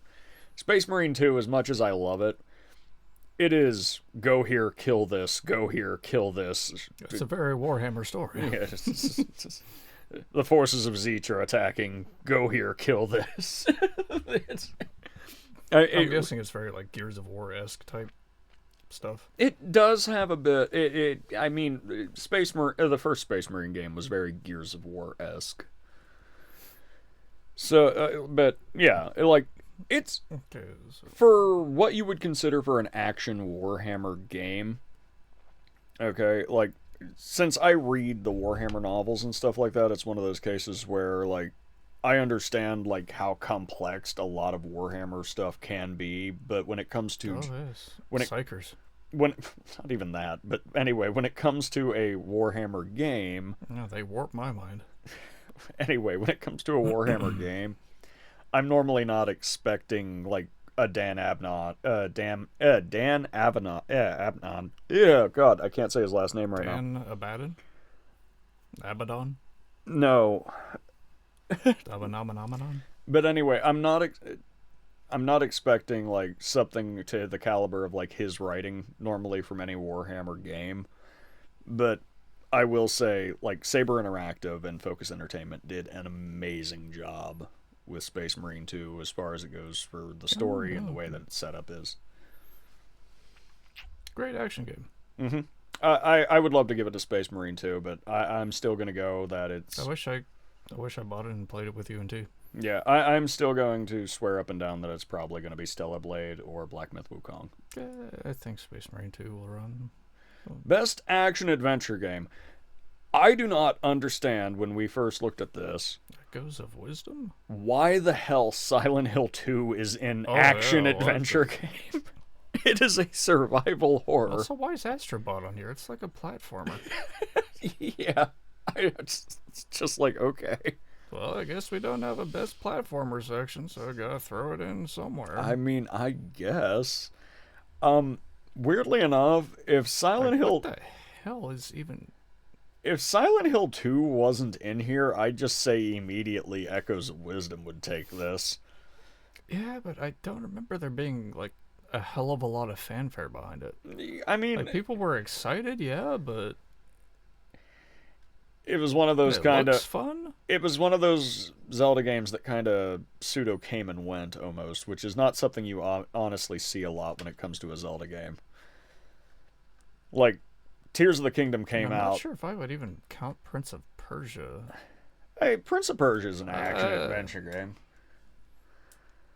This one? I don't know, though. Well, The Lost Crown, I don't know. I'm already gonna count Astrobot and Star Wars Outlaws. I guess maybe a little bit. I'm already gonna count Astrobots and Star Wars Outlaws out of the equation. Yeah. I'm gonna say this is either gonna go Nintendo or, weirdly enough, Silent Hill 2, which, if Silent Hill 2 wins it, I'm gonna find that so fucking bizarre that Silent Hill 2 won an action-adventure game award. You know what? Fuck it. I'm casting my vote for Silent Hill 2. Yeah, because everybody kind of hated Star Wars Outlaws, and I'm swearing right now that Sony just paid somebody an excessively large amount of money to make sure that Astrobot hops up in like so many damn categories. That's what I've been saying. So yeah, I'm gonna coin flip this one again. This will be my second coin flip. I'm gonna say Silent Hill 2 or Legend of Zelda: Echoes of Wisdom. Yeah, Echoes of Wisdom. It just seems like one of those Nintendo things where it's like, don't worry, we're working on like a AAA title. This is going to be like a AA type thing. It's like a lower budget type. I mean, it's not bad or anything like that. I didn't say that. Yeah, it's just not like one of Nintendo's crazy huge. Echoes of Wisdom 2 is one of those games that I think we didn't really hear anything about it until it was just, hey, here's Echoes of Wisdom, and it was like, gonna be out in a couple months. Yeah, it was like, okay. It was one of those cases where, like, when a new Zelda game normally comes out, it's like, guess what's coming? It's a Zelda game. Except for some of the ones that came out, like, the one that looked like this. Oh, the one that was the one that was the remake of the old Game Boy game. Yeah. That one No, that's the one you're thinking of. That was the one where Link looked like he was made out of wood. Yeah. Like he was like a little wooden doll. Yeah. No, that was the one that they remade that. That was originally an old Game Boy game. It was oh god, that was the first Legend of Zelda game I actually ever played, and I can't remember the name of it right now. I'd have to go look. I think it's on my shelf. A Blink to the Past. No, not A Blink to the Past. No, I have to ask Gwiz about Echoes of Wisdom. I don't know a whole lot about it, but fuck it. Yeah. Silent Hill 2. Okay. Silent Hill 2 or Echoes of Wisdom. Best RPG. Metaphor. Final Fantasy VII Rebirth is in this category. Oh, please, that's a glorified hack and slash. I don't want to hear it. It's got a leveling system. It does. I hate to say it. Well, but Dragon's Dogma 2 is not going to get this. No. Honestly say. Too much stupidity was done in that game's release that like just completely dicked that game over. What are you doing, Capcom? Yeah, I don't know why. I do love Capcom, but every time they're releasing anything Resident Evil or like Street Fighter, they're always like, no, we do not do aggressive monetization. We only do the monetization that people are okay with here. Are you kidding? How bad did they screw They don't do aggressive monetization in Street Fighter? They make you buy characters, but they haven't done... Did they go over for the new one? I haven't played the new one yet. Dude, I only started paying attention to Street Fighter with Street Fighter 5. But, like, seriously, a whole bunch of character color options. Have to buy those. Oh, you unlock those Street Fighter 6? Same way. You have to unlock those via rank challenges. I didn't think you could buy those. Oh, no, there are certain ones you can unlock, but for the most part, you want colors 3 through 10? You're gonna have to pay up for those, buddy boy. No, I didn't know they did that. Like, their alternate skins, once you unlock those, you get, like, colors 1 through 10. And you're good to go. Here's the thing, when it comes to microtransactions and freaking like Street Fighter is kind of predatory in that kind of sense. When it comes to those types of things, I am a little bit more lenient on fighting games that are continuously getting support to a degree, because say what you want about modern Mortal Kombat, but at least I can play those games and unlock shit for the character that I play it with. Like, Invasion sucks. in MK1. Invasions is a mode that really gets really fucking boring really fucking quickly. But, hey, for someone like me who doesn't have the best internet connection, I don't play online for that reason. Also, MK1 has some of the worst fucking netcode that I've ever seen. Yeah, it gives me something to do. It allows me to play the game and keep, like, reaping some sort of reward from it. See, like, Mortal Kombat has good single-player content. My main thing for... That's what I like. My main thing for fighting games is I'm a little bit more lenient when it comes to the way a lot of their microtransactions and a lot of their, like, expansion content. I'm a little bit more lenient for that sort of stuff when it comes to fighting games. Because I don't care. They don't get Yeah, crazy sales, really. Well, not only that, but I don't really care. Except for Mortal Kombat. Yeah, I don't really care who you are when it comes to a fighting game. But you can't sit there and say to me that it's unreasonable to be charged every time a new character releases. Oh, no, I'm not saying that. No. When a new character release effectively means that not only does that character have to be balanced, but effectively you have to spend hours upon weeks upon months testing that new character and tweaking literally everybody to make sure that that character is viable, non-exploitable, and they don't have infinites in the corner. Yeah, and there is so much stuff that you have to do when it comes to that. Now, the thing that just pisses me off is, like, colors. Why do you have to pay for colors? Yeah, man? It's such a simple thing to implement. I haven't been playing Street Fighter 6. I have been on Why do I have to pay $5 to unlock 7 colors for a character? Yeah, I've been on the new Virtual Fighter kick, so it's just... Virtual Fighter? Virtual Fighter. Oh! Woo! But, yeah. But, we're not even into fighting games yet. We're still on best RPGs. We're not. Now, so once we get to best fighting game, then we can talk about RPGs. Yeah, then we can talk about RPGs when we're on best fighting game. Alright.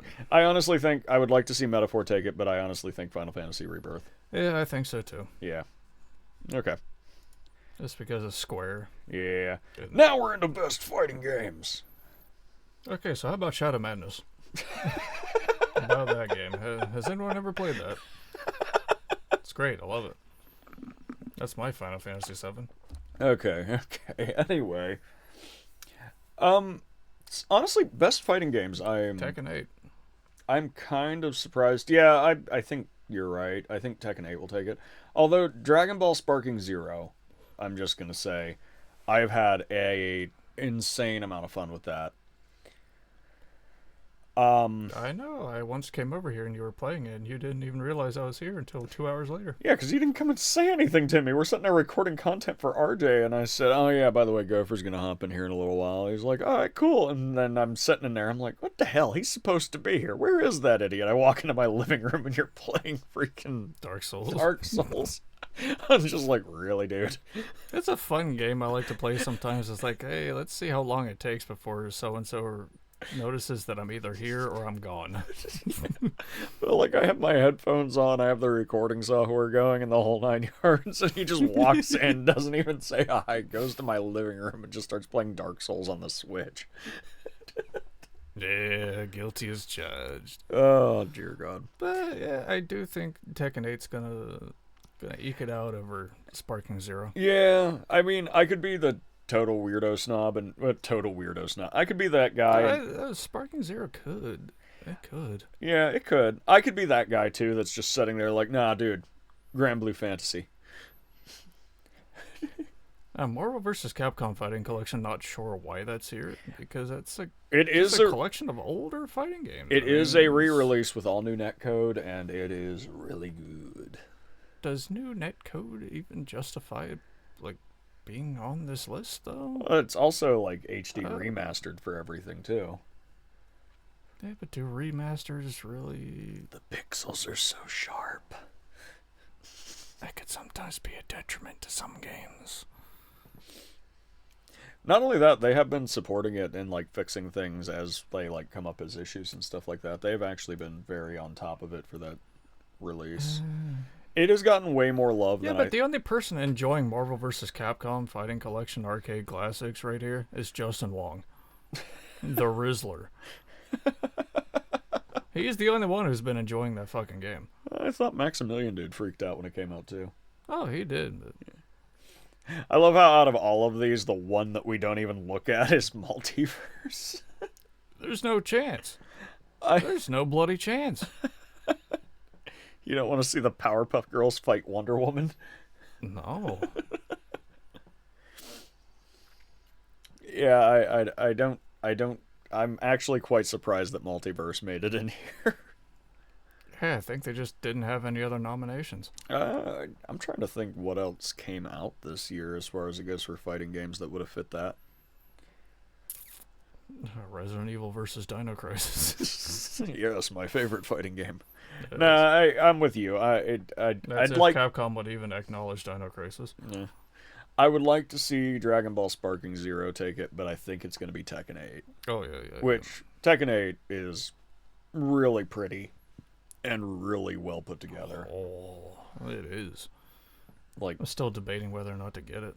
You're still debating on whether or not to get it? Yeah, I'm not good at Tekken, but I had a lot of fun with Tekken 7. Oh yeah, Tekken's definitely. Honestly, I want another Soul Calibur. Give me a new Soul Calibur. Yeah, 6 came out how many freaking years ago? Shit. It's been what? I think it's been 6 years, I think, at this point.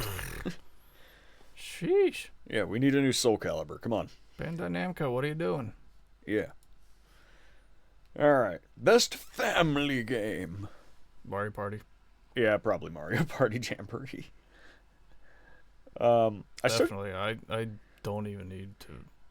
Yeah, I'd like to give it to Plucky Squire, but yeah, I'm with you, actually. It's going to be Mario Party. I don't think any of these other games have multiplayer in them. Yeah, which is really weird to me. It's like, if you're going to talk about like a game you can play with the whole family, you think like one of the prerequisites would be multiplayer. Actually, scroll up. What is their definition of a family game? For the best game appropriate for family play, irrespective of genre or platform. Okay, so like best E-rated game? It's basically best E-rated game. Okay, well, which I did. Mario Party. Yeah. Also, did Plucky Squire actually get a rating? I think you have to. You don't have to. A lot of indie games release on Steam without a rating. Yeah, but on consoles? I think you kind of have to have a rating on consoles, right? Oh, did they do a release on console for the Plucky Squire? I think so. Yeah, because I first heard of this by watching Nintendo Life. Oh, okay. And I don't think they would look at anything that doesn't come out on the Switch. I know if you check the Nintendo eShop, there are actually some indie games that haven't been ESRB reviewed. I think the Ages not the Ages collection. I think I'm not sure I think like the retro collections, like from Sega. Oh, and there are those weird freaking hentai games on Switch. Well, those are rated too because they are. Yeah, they get like an M rating, and then there's a the censored version is normally what gets released on like the Switch. My bladder's full. Oh dear God. Oh well, we're almost done.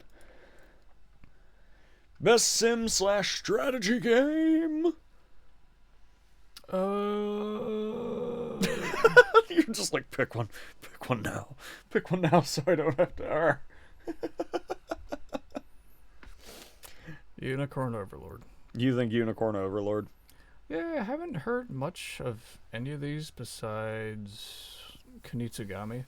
Honestly, I've heard very little about Frostpunk 2. Frostpunk 2 had a NVIDIA promo going on for a while, so I'd be surprised if it doesn't take it. I would love for it to be Age of Mythology retold, because I was waiting for that game to come out for quite a while. Like, the second they mentioned they were doing a remake of that game, I was like, yes. I literally bought that day one. Maybe Age of Mythology will take it, but I just don't know enough about this genre. Yeah. Manor Lords was okay. Unicorn Overlord, I only know about that because I'm an Atlas kind of guy. Yeah. Path of the Goddess I did not play. I can't say anything to the only Capcom release we have in here. It was not on my radar. Nope, none of these work.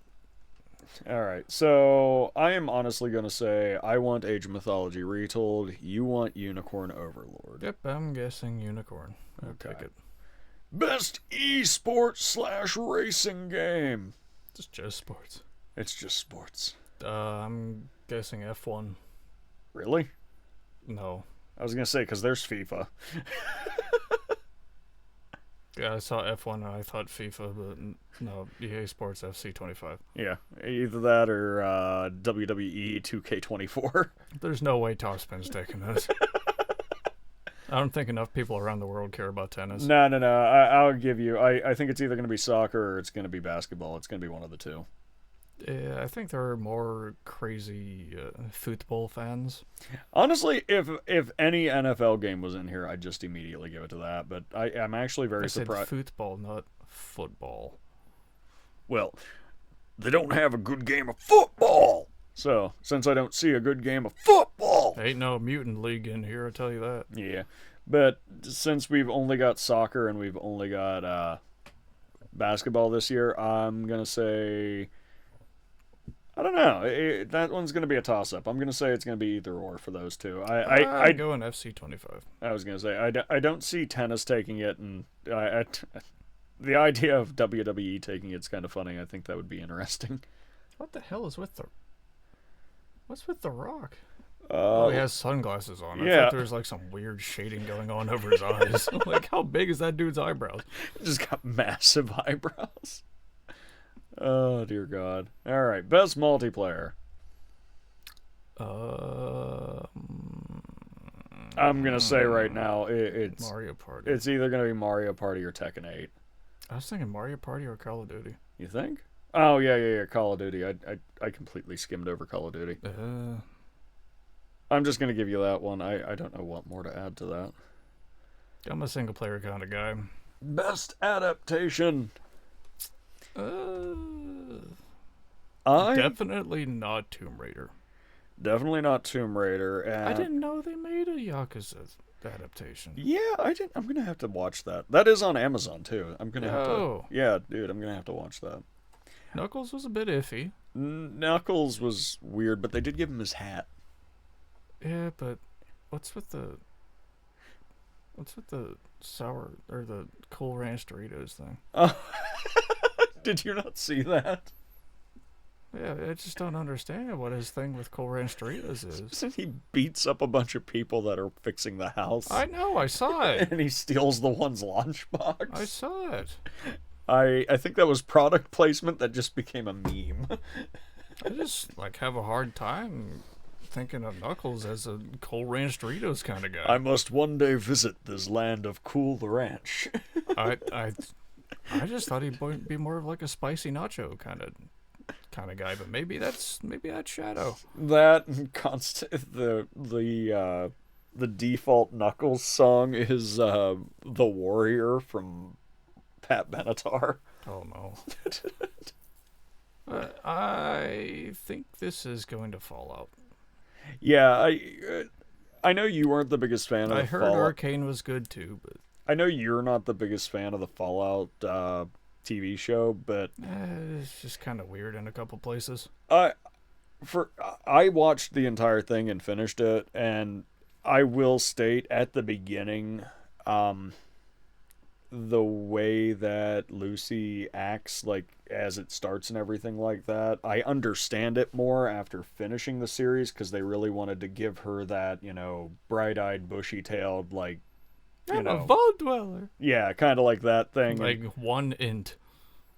Yeah, and then by the end of it, she's basically become like jaded and a little bit more violent and like becoming more realistic. The wasteland does to a motherfucker. Yeah, it actually not only that, but the production value and how well they represented all of that. I'll give you that. Yeah. I will say that show single-handedly has given the Fallout franchise more love than Bethesda has in the past, like how many years at this point? More than 4 and 76 did. Yeah. Like, it is a really good watch. I highly recommend. If you like 76, I gave up on that after like 20 hours. Yeah, if you like Sonic the Hedgehog and you're got a bit of a younger mindset, or you're just like me and you're a Sonic nut, watch Knuckles. It's funny. It's really stupid. Like it's stupid funny. It's not one of those cases where you'll watch. It's like Sonic Boom kind of funny. Yeah, kind of like to that degree. It's really dumb, and it's made for an audience that's even younger than what the movies are technically made for, basically. But it's just got some really stupid, like, funny moments in it.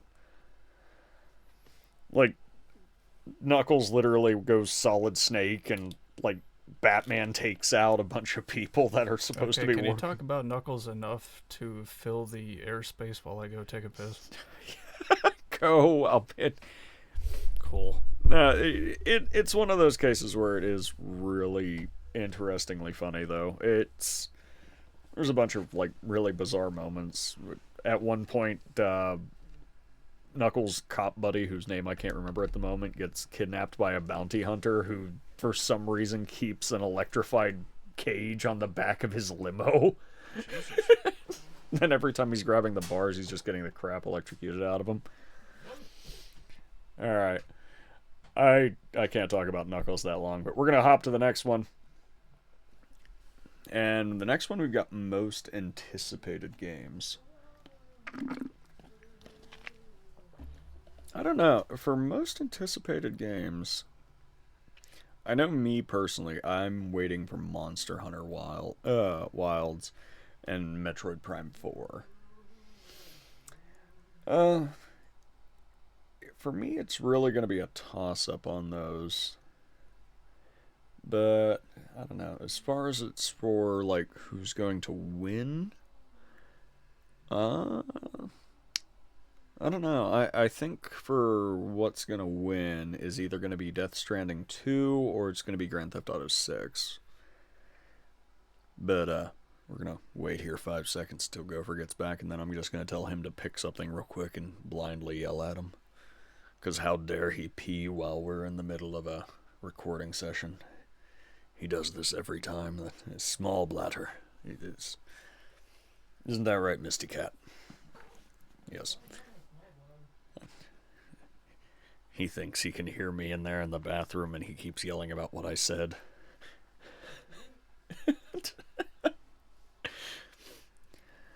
Nah. I don't know. Death Stranding 2 looks so weird. But the guitar weapon, I think... The guitar weapon, I think, is the one thing that's been winning me over for the trailer for anticipation for that. That is just, like, so Kojima it hurts.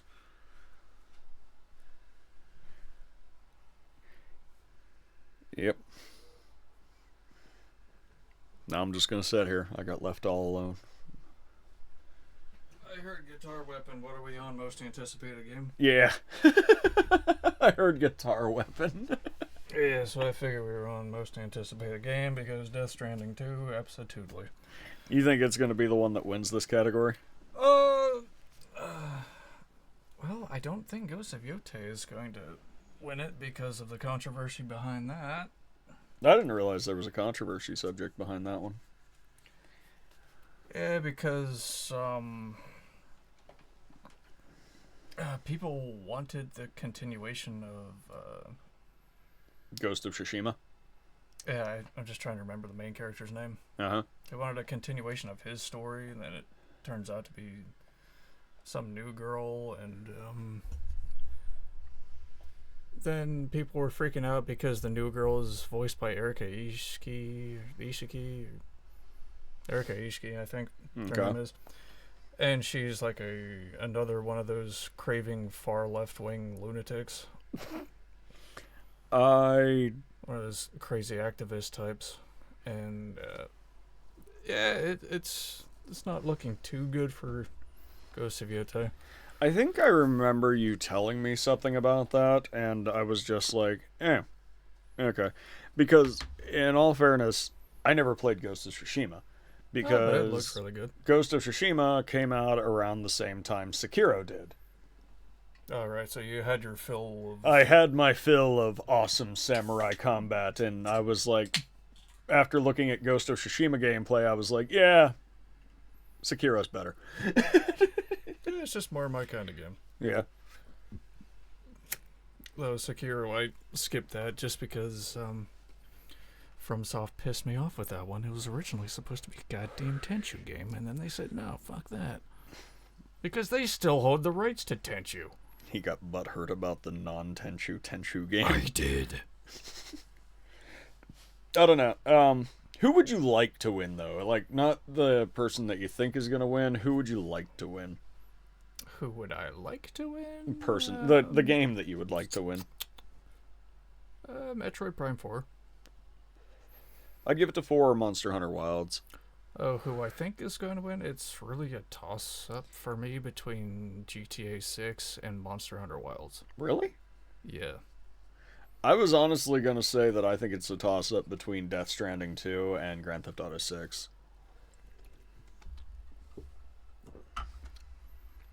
The thing is, there's enough people after Death Stranding came out that said, this is such a boring-ass game, it's just a walking simulator, that has a decent story once you get past all the walking. It is like 14 hours until something interesting starts happening. It just seems like Kojima just going too damn far.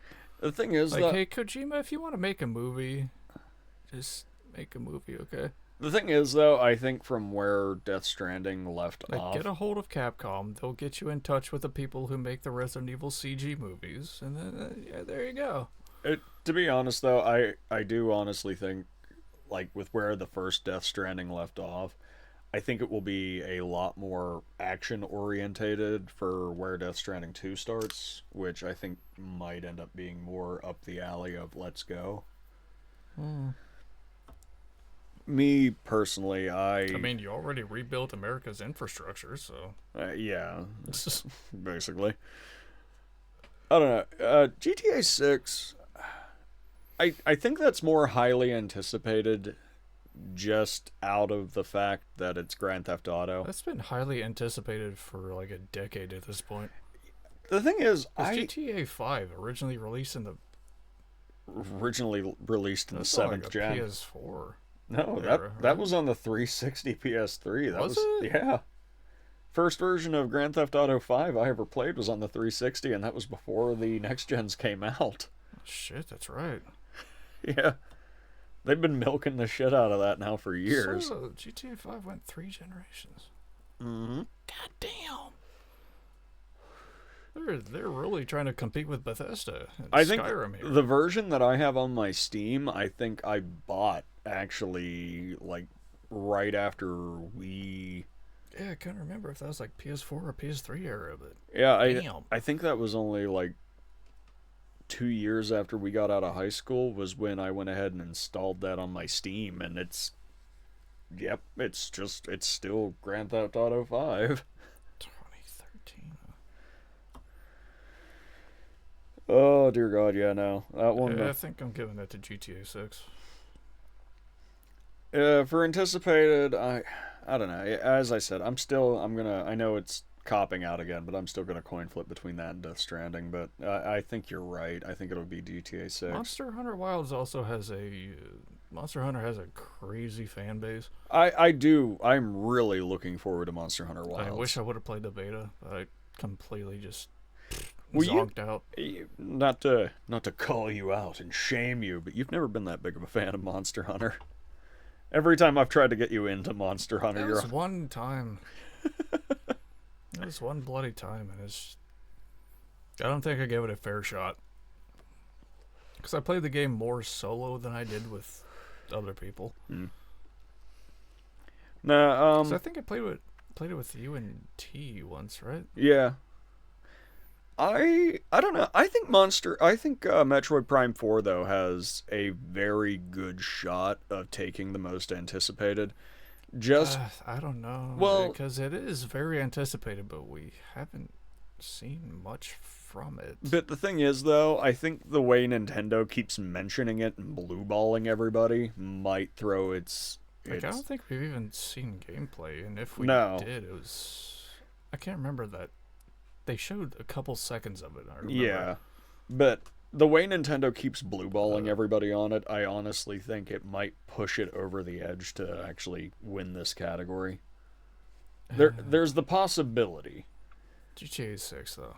Okay. And Content Creator of the Year. I don't know any of these people. I don't know 80% of them. Usada.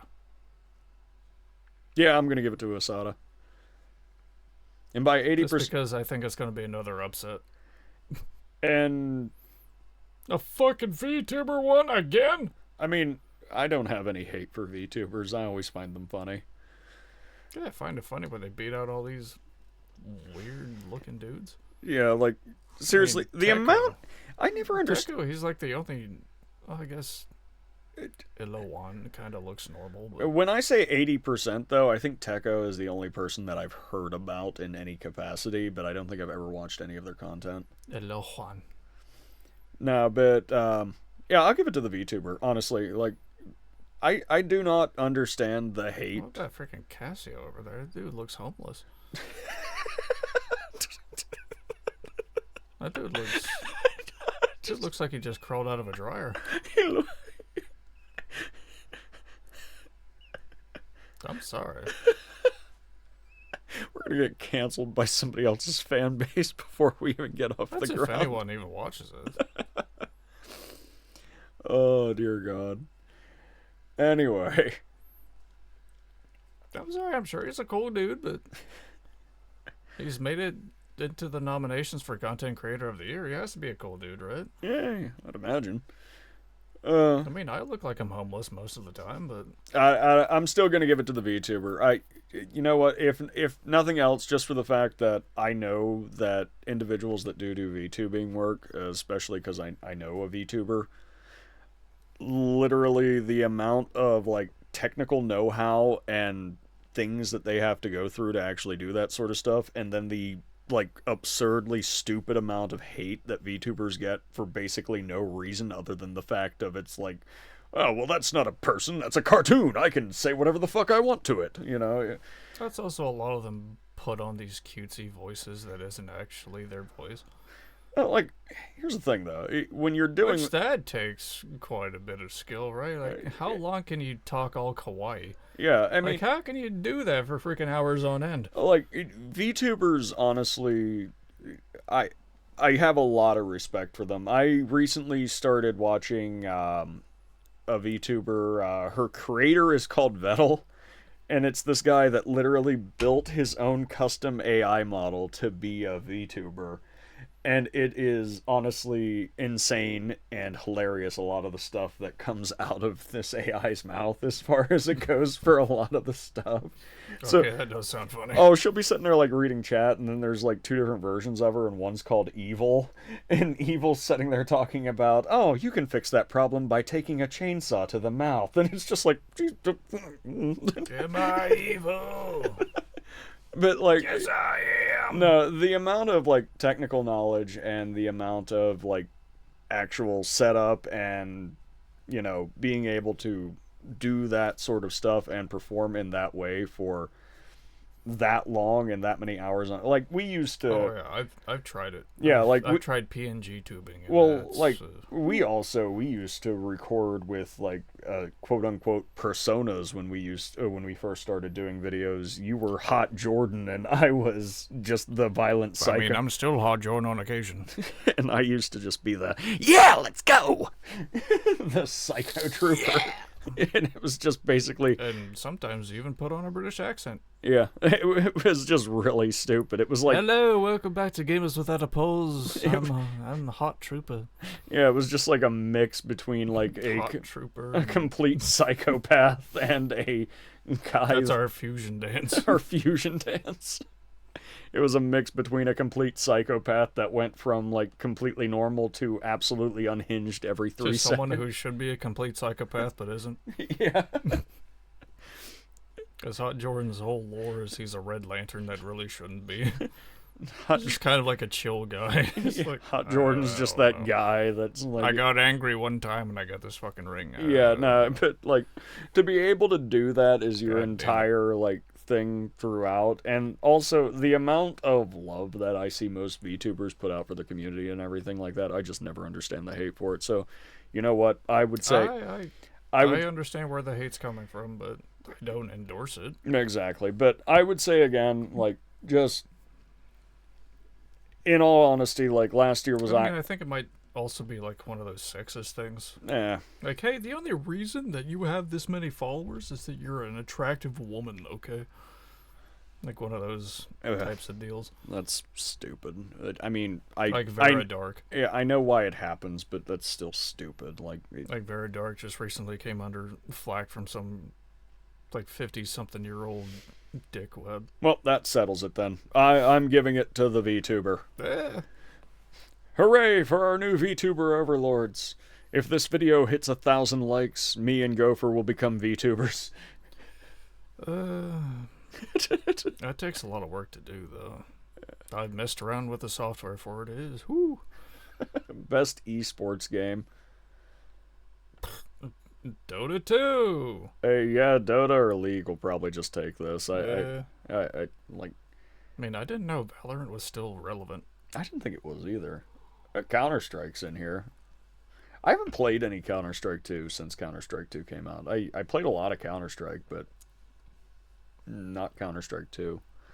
Mobile Legends Bang Bang? Yeah, I thought that said gangbang at first. I'm like, whoa. Mobile Legends Gangbang. Wow, that's a weird esports game. I mean, look at the chick on there. What's the streamer-friendly version of that? Just a black screen with sex noises? No, just mosaics everywhere. Just mosaics everywhere. Oh, yeah, no. I'd say League or Dota. Counter-Strike might take it, but I'd say League or Dota. I'll go with League. Okay. Just because League has gotten a little more relevant with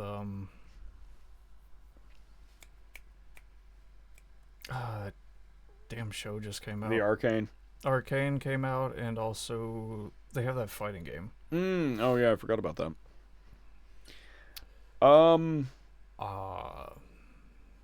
Moving right along. Next. I think that's it then. We don't do esports around here.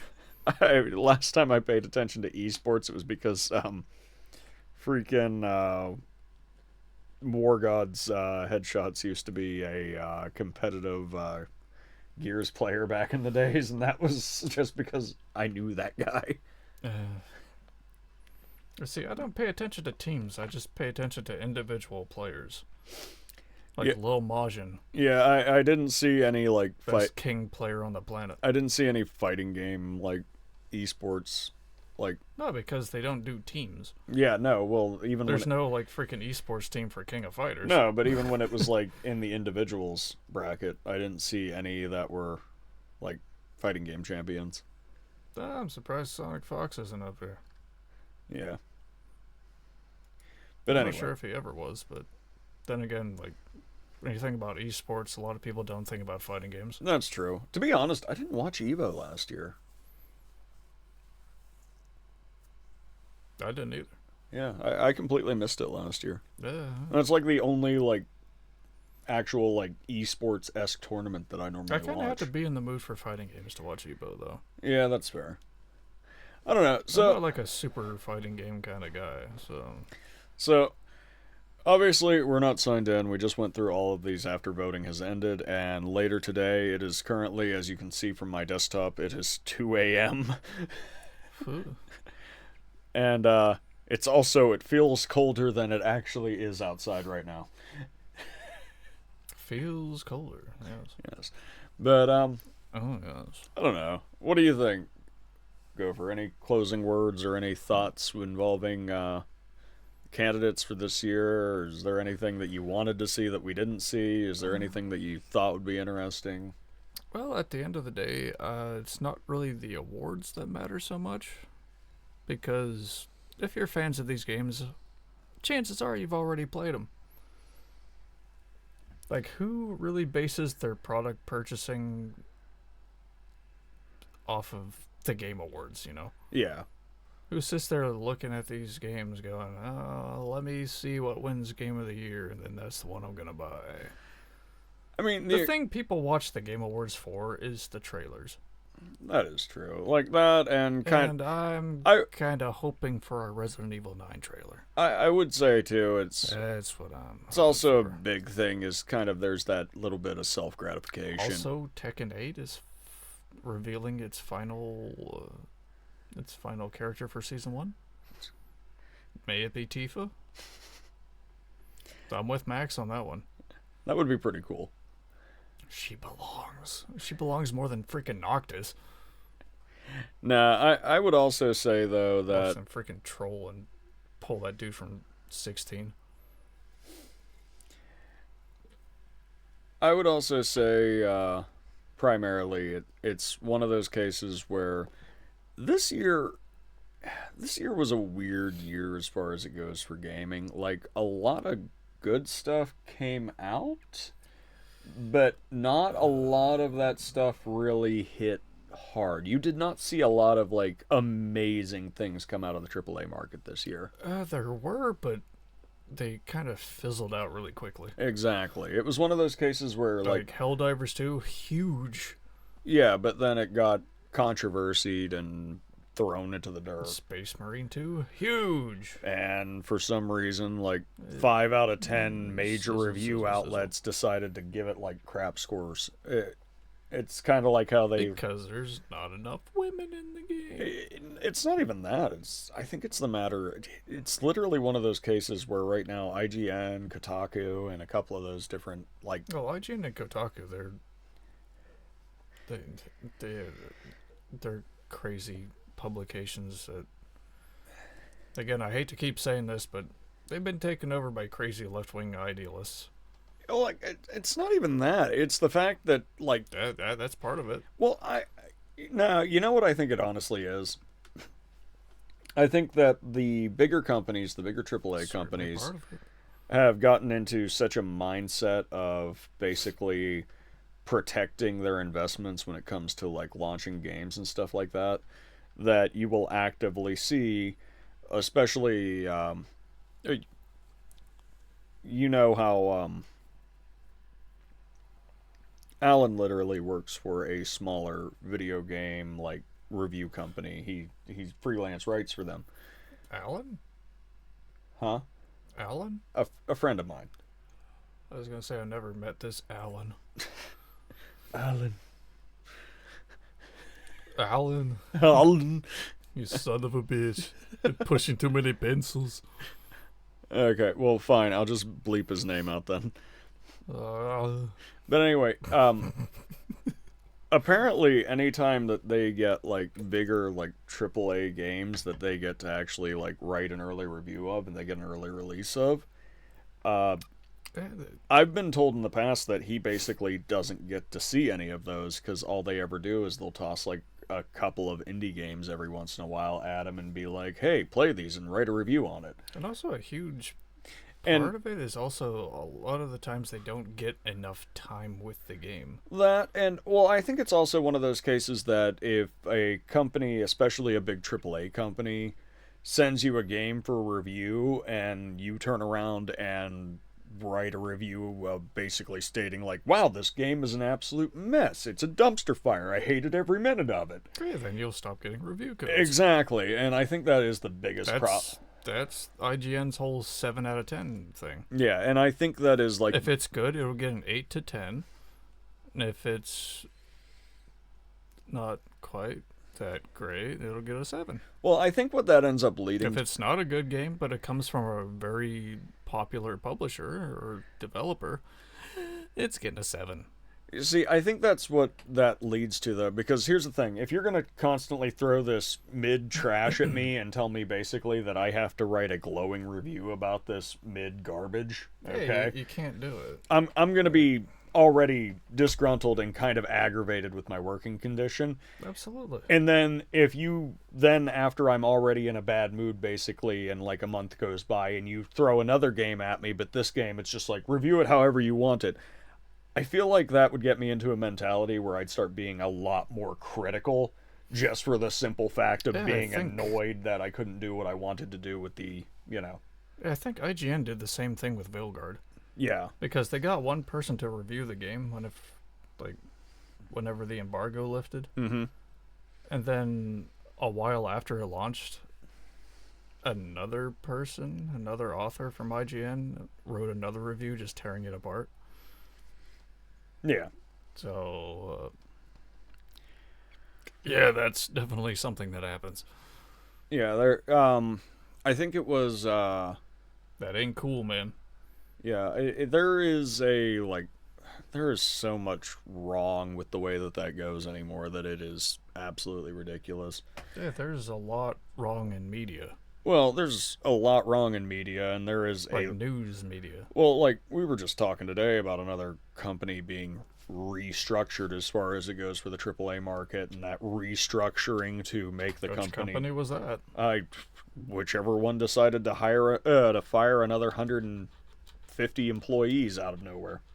That's showing up on Mike when you do that. Oh, sorry. There's like a little schmutz on your desk here. Yeah, but I think it's more along the lines now at this point where AAA development studios and publishers are pumping so much damn money and so much damn resources into this stuff that they are effectively just getting to the point where they are hardcore strong-arming the hell out of review companies to the point where it's just... This game needs to sell. Yeah, so it's one of those... Put $200 million into this game. It has to sell right now. So it's basically one of those cases that even if it's crap, you're not going to see a lot of these bigger review companies actually tell you it's crap because, if you go ahead and are honest about EA's new game being an absolute dumpster fire, then... Yeah, well, EA can lose the money. They're fine. Yeah, but then if you're completely honest about EA having this dumpster fire of a game... Then next thing you know, next EA game that comes out and everybody's like, where's the review for it so we know if we should buy it, and blah, blah, blah, blah, blah, blah, blah. Well, all of a sudden your company doesn't even have a review copy to actually go off of, and it's just like, well, shit. Because EA doesn't give a shit if Kotaku or IGN actually does an early review of their game. No. But... if they're going to go ahead and give them bad publicity, then why would they bother doing that? Because if they give them bad publicity, the only person they're going to hurt is IGN or Kotaku, and it's just going to be, Exactly. I saw something not too long ago where it was literally, there was this poll that was taken where apparently now it's getting to the point where 80% of the individuals that actually pay attention to game reviews as opposed to buying things when they come out don't even go off of IGN or Kotaku or Game Review. No, they go off of YouTubers. Yeah, they literally will just wait and watch a YouTuber play it and be like, okay. Yeah, but sometimes YouTubers can be just as corrupt because we're getting... Yeah. You see a YouTuber with 1 million subscribers and you can't tell me that they don't get early review copies. I mean... yeah, you that's can't true. Tell me, again with freaking Veilguard, they flew out a whole bunch of people to San Francisco from all over the world. Well, I did get a kick out of one thing. The one that I was... and they only had them play the best moments of the game. The one that I got a kick... and said that they were all from the first act of the game and that there are 2 more acts to follow. Turns out they were from... the first 2 acts, and Act 3 was all of 30 minutes long. Well, I can't remember what YouTuber it was, but that was actually where this sort of whole thing came from because I watched him do an hour long basically expose on it. Charlie Daniels. I don't think it was Charlie Daniels. No, but effectively it was one of those cases where he was one of the ones they flew out. His name is in the credits of the game for being one of the testers that flew out for that YouTube testing event and everything like that. And he got his early copy for review and everything like that, and he played through it, and he played it on stream, and then he basically sat there and stated basically how much he didn't want to play it again and how much he hated. Oh, you're talking about Mr. Matty Plays? Was that him? Yeah, blonde hair, kind of had a bit of a goatee. Maybe, and then he started talking about how it was kind of awkward, how, like, all these, like, reviews and everything like that were, like, so stunning of it, but he didn't want to even bother playing it again after finishing it once for stream because of just how much it just kind of bored him to death or was awkwardly written in certain places. And then he was talking... Did he kind of look like the singer of Nickelback? A little bit? Maybe? I don't know. He could be his younger brother or Well, something. Anyway, after that, he talked... So that's kind of Mr. Matty Plays. Yeah, well, he literally, after that, talked about basically going back and playing more Warhammer Space Marine 2. And he's been playing that, apparently, with his audience recently. And he said, I've been having more fun with that than anything else. And yet, for some reason, I know who you're talking about now. Yeah, and then he's like, and it got... He didn't get a review copy, though. Yeah, but either way, he's like, and it got like 2 points lower than Veilguard. He goes, how is a game that is actively... And like, it was this whole thing, and it was just... If I'm thinking of the same guy. Yeah, it was just very interesting. Oh, yeah, no, but anyway... Yeah, because they just showed them the highlights of the game. Yeah. No. They didn't let them play, like, some in-between moments and how long and drawn out that freaking game really is. Yeah, no, but, yeah, because I'll get a kick out, because I'll hear from Alan every once in a while when he gets, like, indie codes and stuff like that, and he'll be like, hey, do you want to try this thing out? And I'll be like, yes. And I just got bored and I kind of asked him about it, and I was like, hey, out of curiosity. And he's like, yeah. I'm like, why don't you ever get to review any AAA games or anything like that? And he goes, technically, he goes, I'm not allowed to talk about what I'm currently reviewing unless I get an early code and it's not under an NDA. He goes, and on top of that, I will say most of the time when I get a AAA, since I am just a freelancer basically, he goes, I don't get to touch those because the individuals that get to write those reviews and everything are like full-time salary for the website. And I'm like, He goes, and because of how small that site is, he goes, we don't get them very often. But it's can't imagine that they would. It's one of those cases where even if they really like how one of their freelancers like writes reviews or something like that, it's one of those cases where there's like no way any freelancer gets to touch a AAA game, because next thing you know, there's a freelancer. No, that's how leaks happen. Well, no, next thing you know, there's a freelancer who's being like brutal. Well, no, because a game that requires NDA still requires NDA. He has to sign the paperwork for it one way or the other. Yeah, and then again, like people inside the company can leak stuff all the time. Yeah, but I'd honestly say, though, that I'm pretty sure the main problem or the main thing would be is just the simple fact that you don't want to hand that sort of review process to a freelancer, even if you really like their writing style, because if you have a freelancer who is expressly honest and trying to be professional, yeah, you're not going to want them sitting there being like, this game that came out from Ubisoft sucks so hard it makes me want to vomit. Cuphead sucks because I can't pass the tutorial. Does anyone remember that?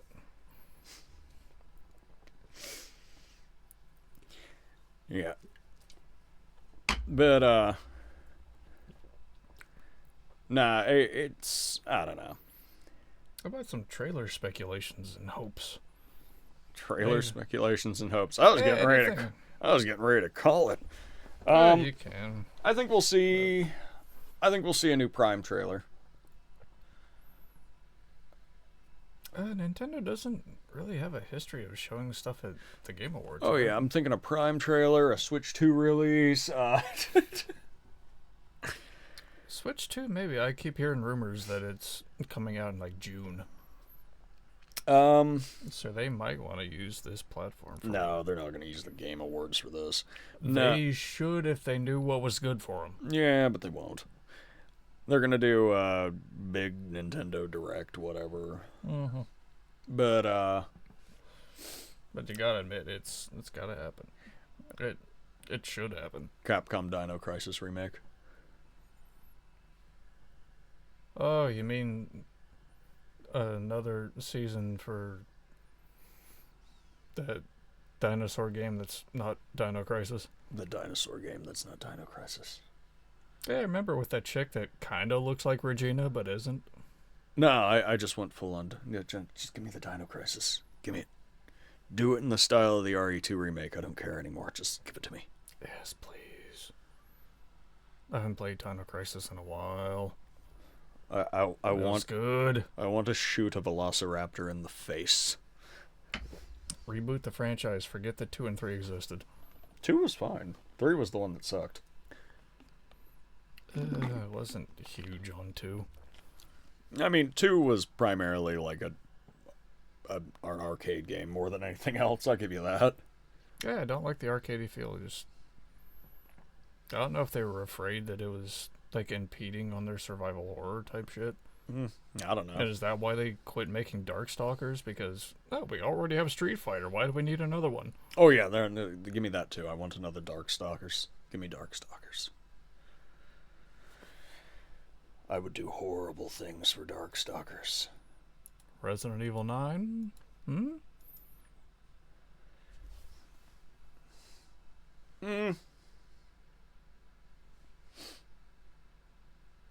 not gonna lie, I don't really care. I do. You can't end a freaking game the way that 8 was ended and not have me curious. Why are the BSAA using freaking zombie soldiers? I need to know this right now. What are they doing? Here's the thing. A lot of my love for the Resident Evil story for the timeline ends after 6. Yeah, which is why I'm curious what the BSAA is doing, because 7 and 8, you don't hear jack shit about them. And freaking Chris shows up smoking a freaking cigarette, which we haven't seen him do since RE1. Well, you know, what's-his-face died at the end of 6. He was all broke up about that. Well, it was implied that he was smoking at the beginning of RE6. So I don't know if he quit and then picked it up again. He had amnesia the entire time. Yeah, during his amnesia, he just wanted a cigarette. I guess. He forgot the events of 1999 and onward. I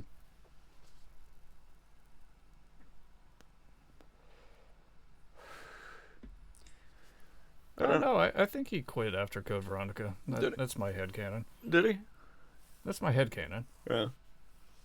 I think after Wesker whooped his ass, I think he went, okay, I need to get healthy.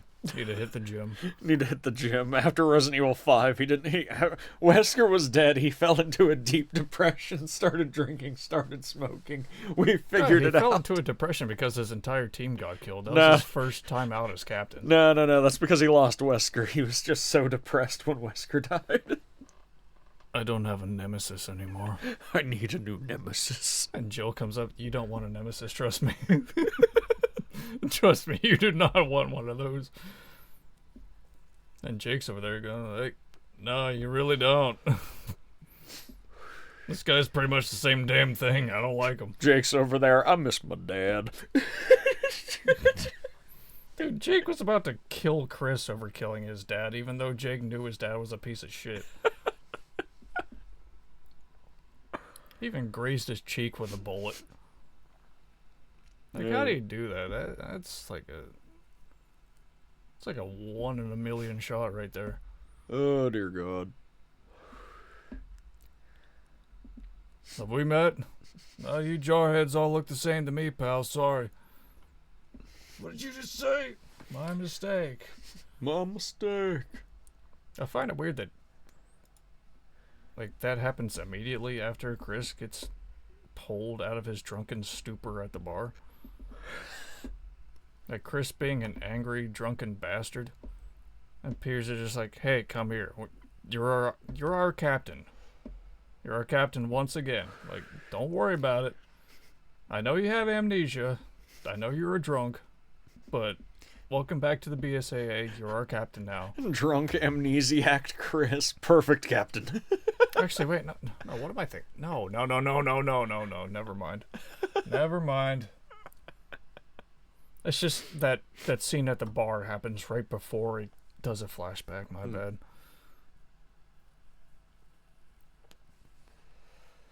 Oh, dear God. But still, the scene in China is still... You're our captain. Command us again, even though you're a drunk asshole. You're a drunk ass. We want you to be our captain.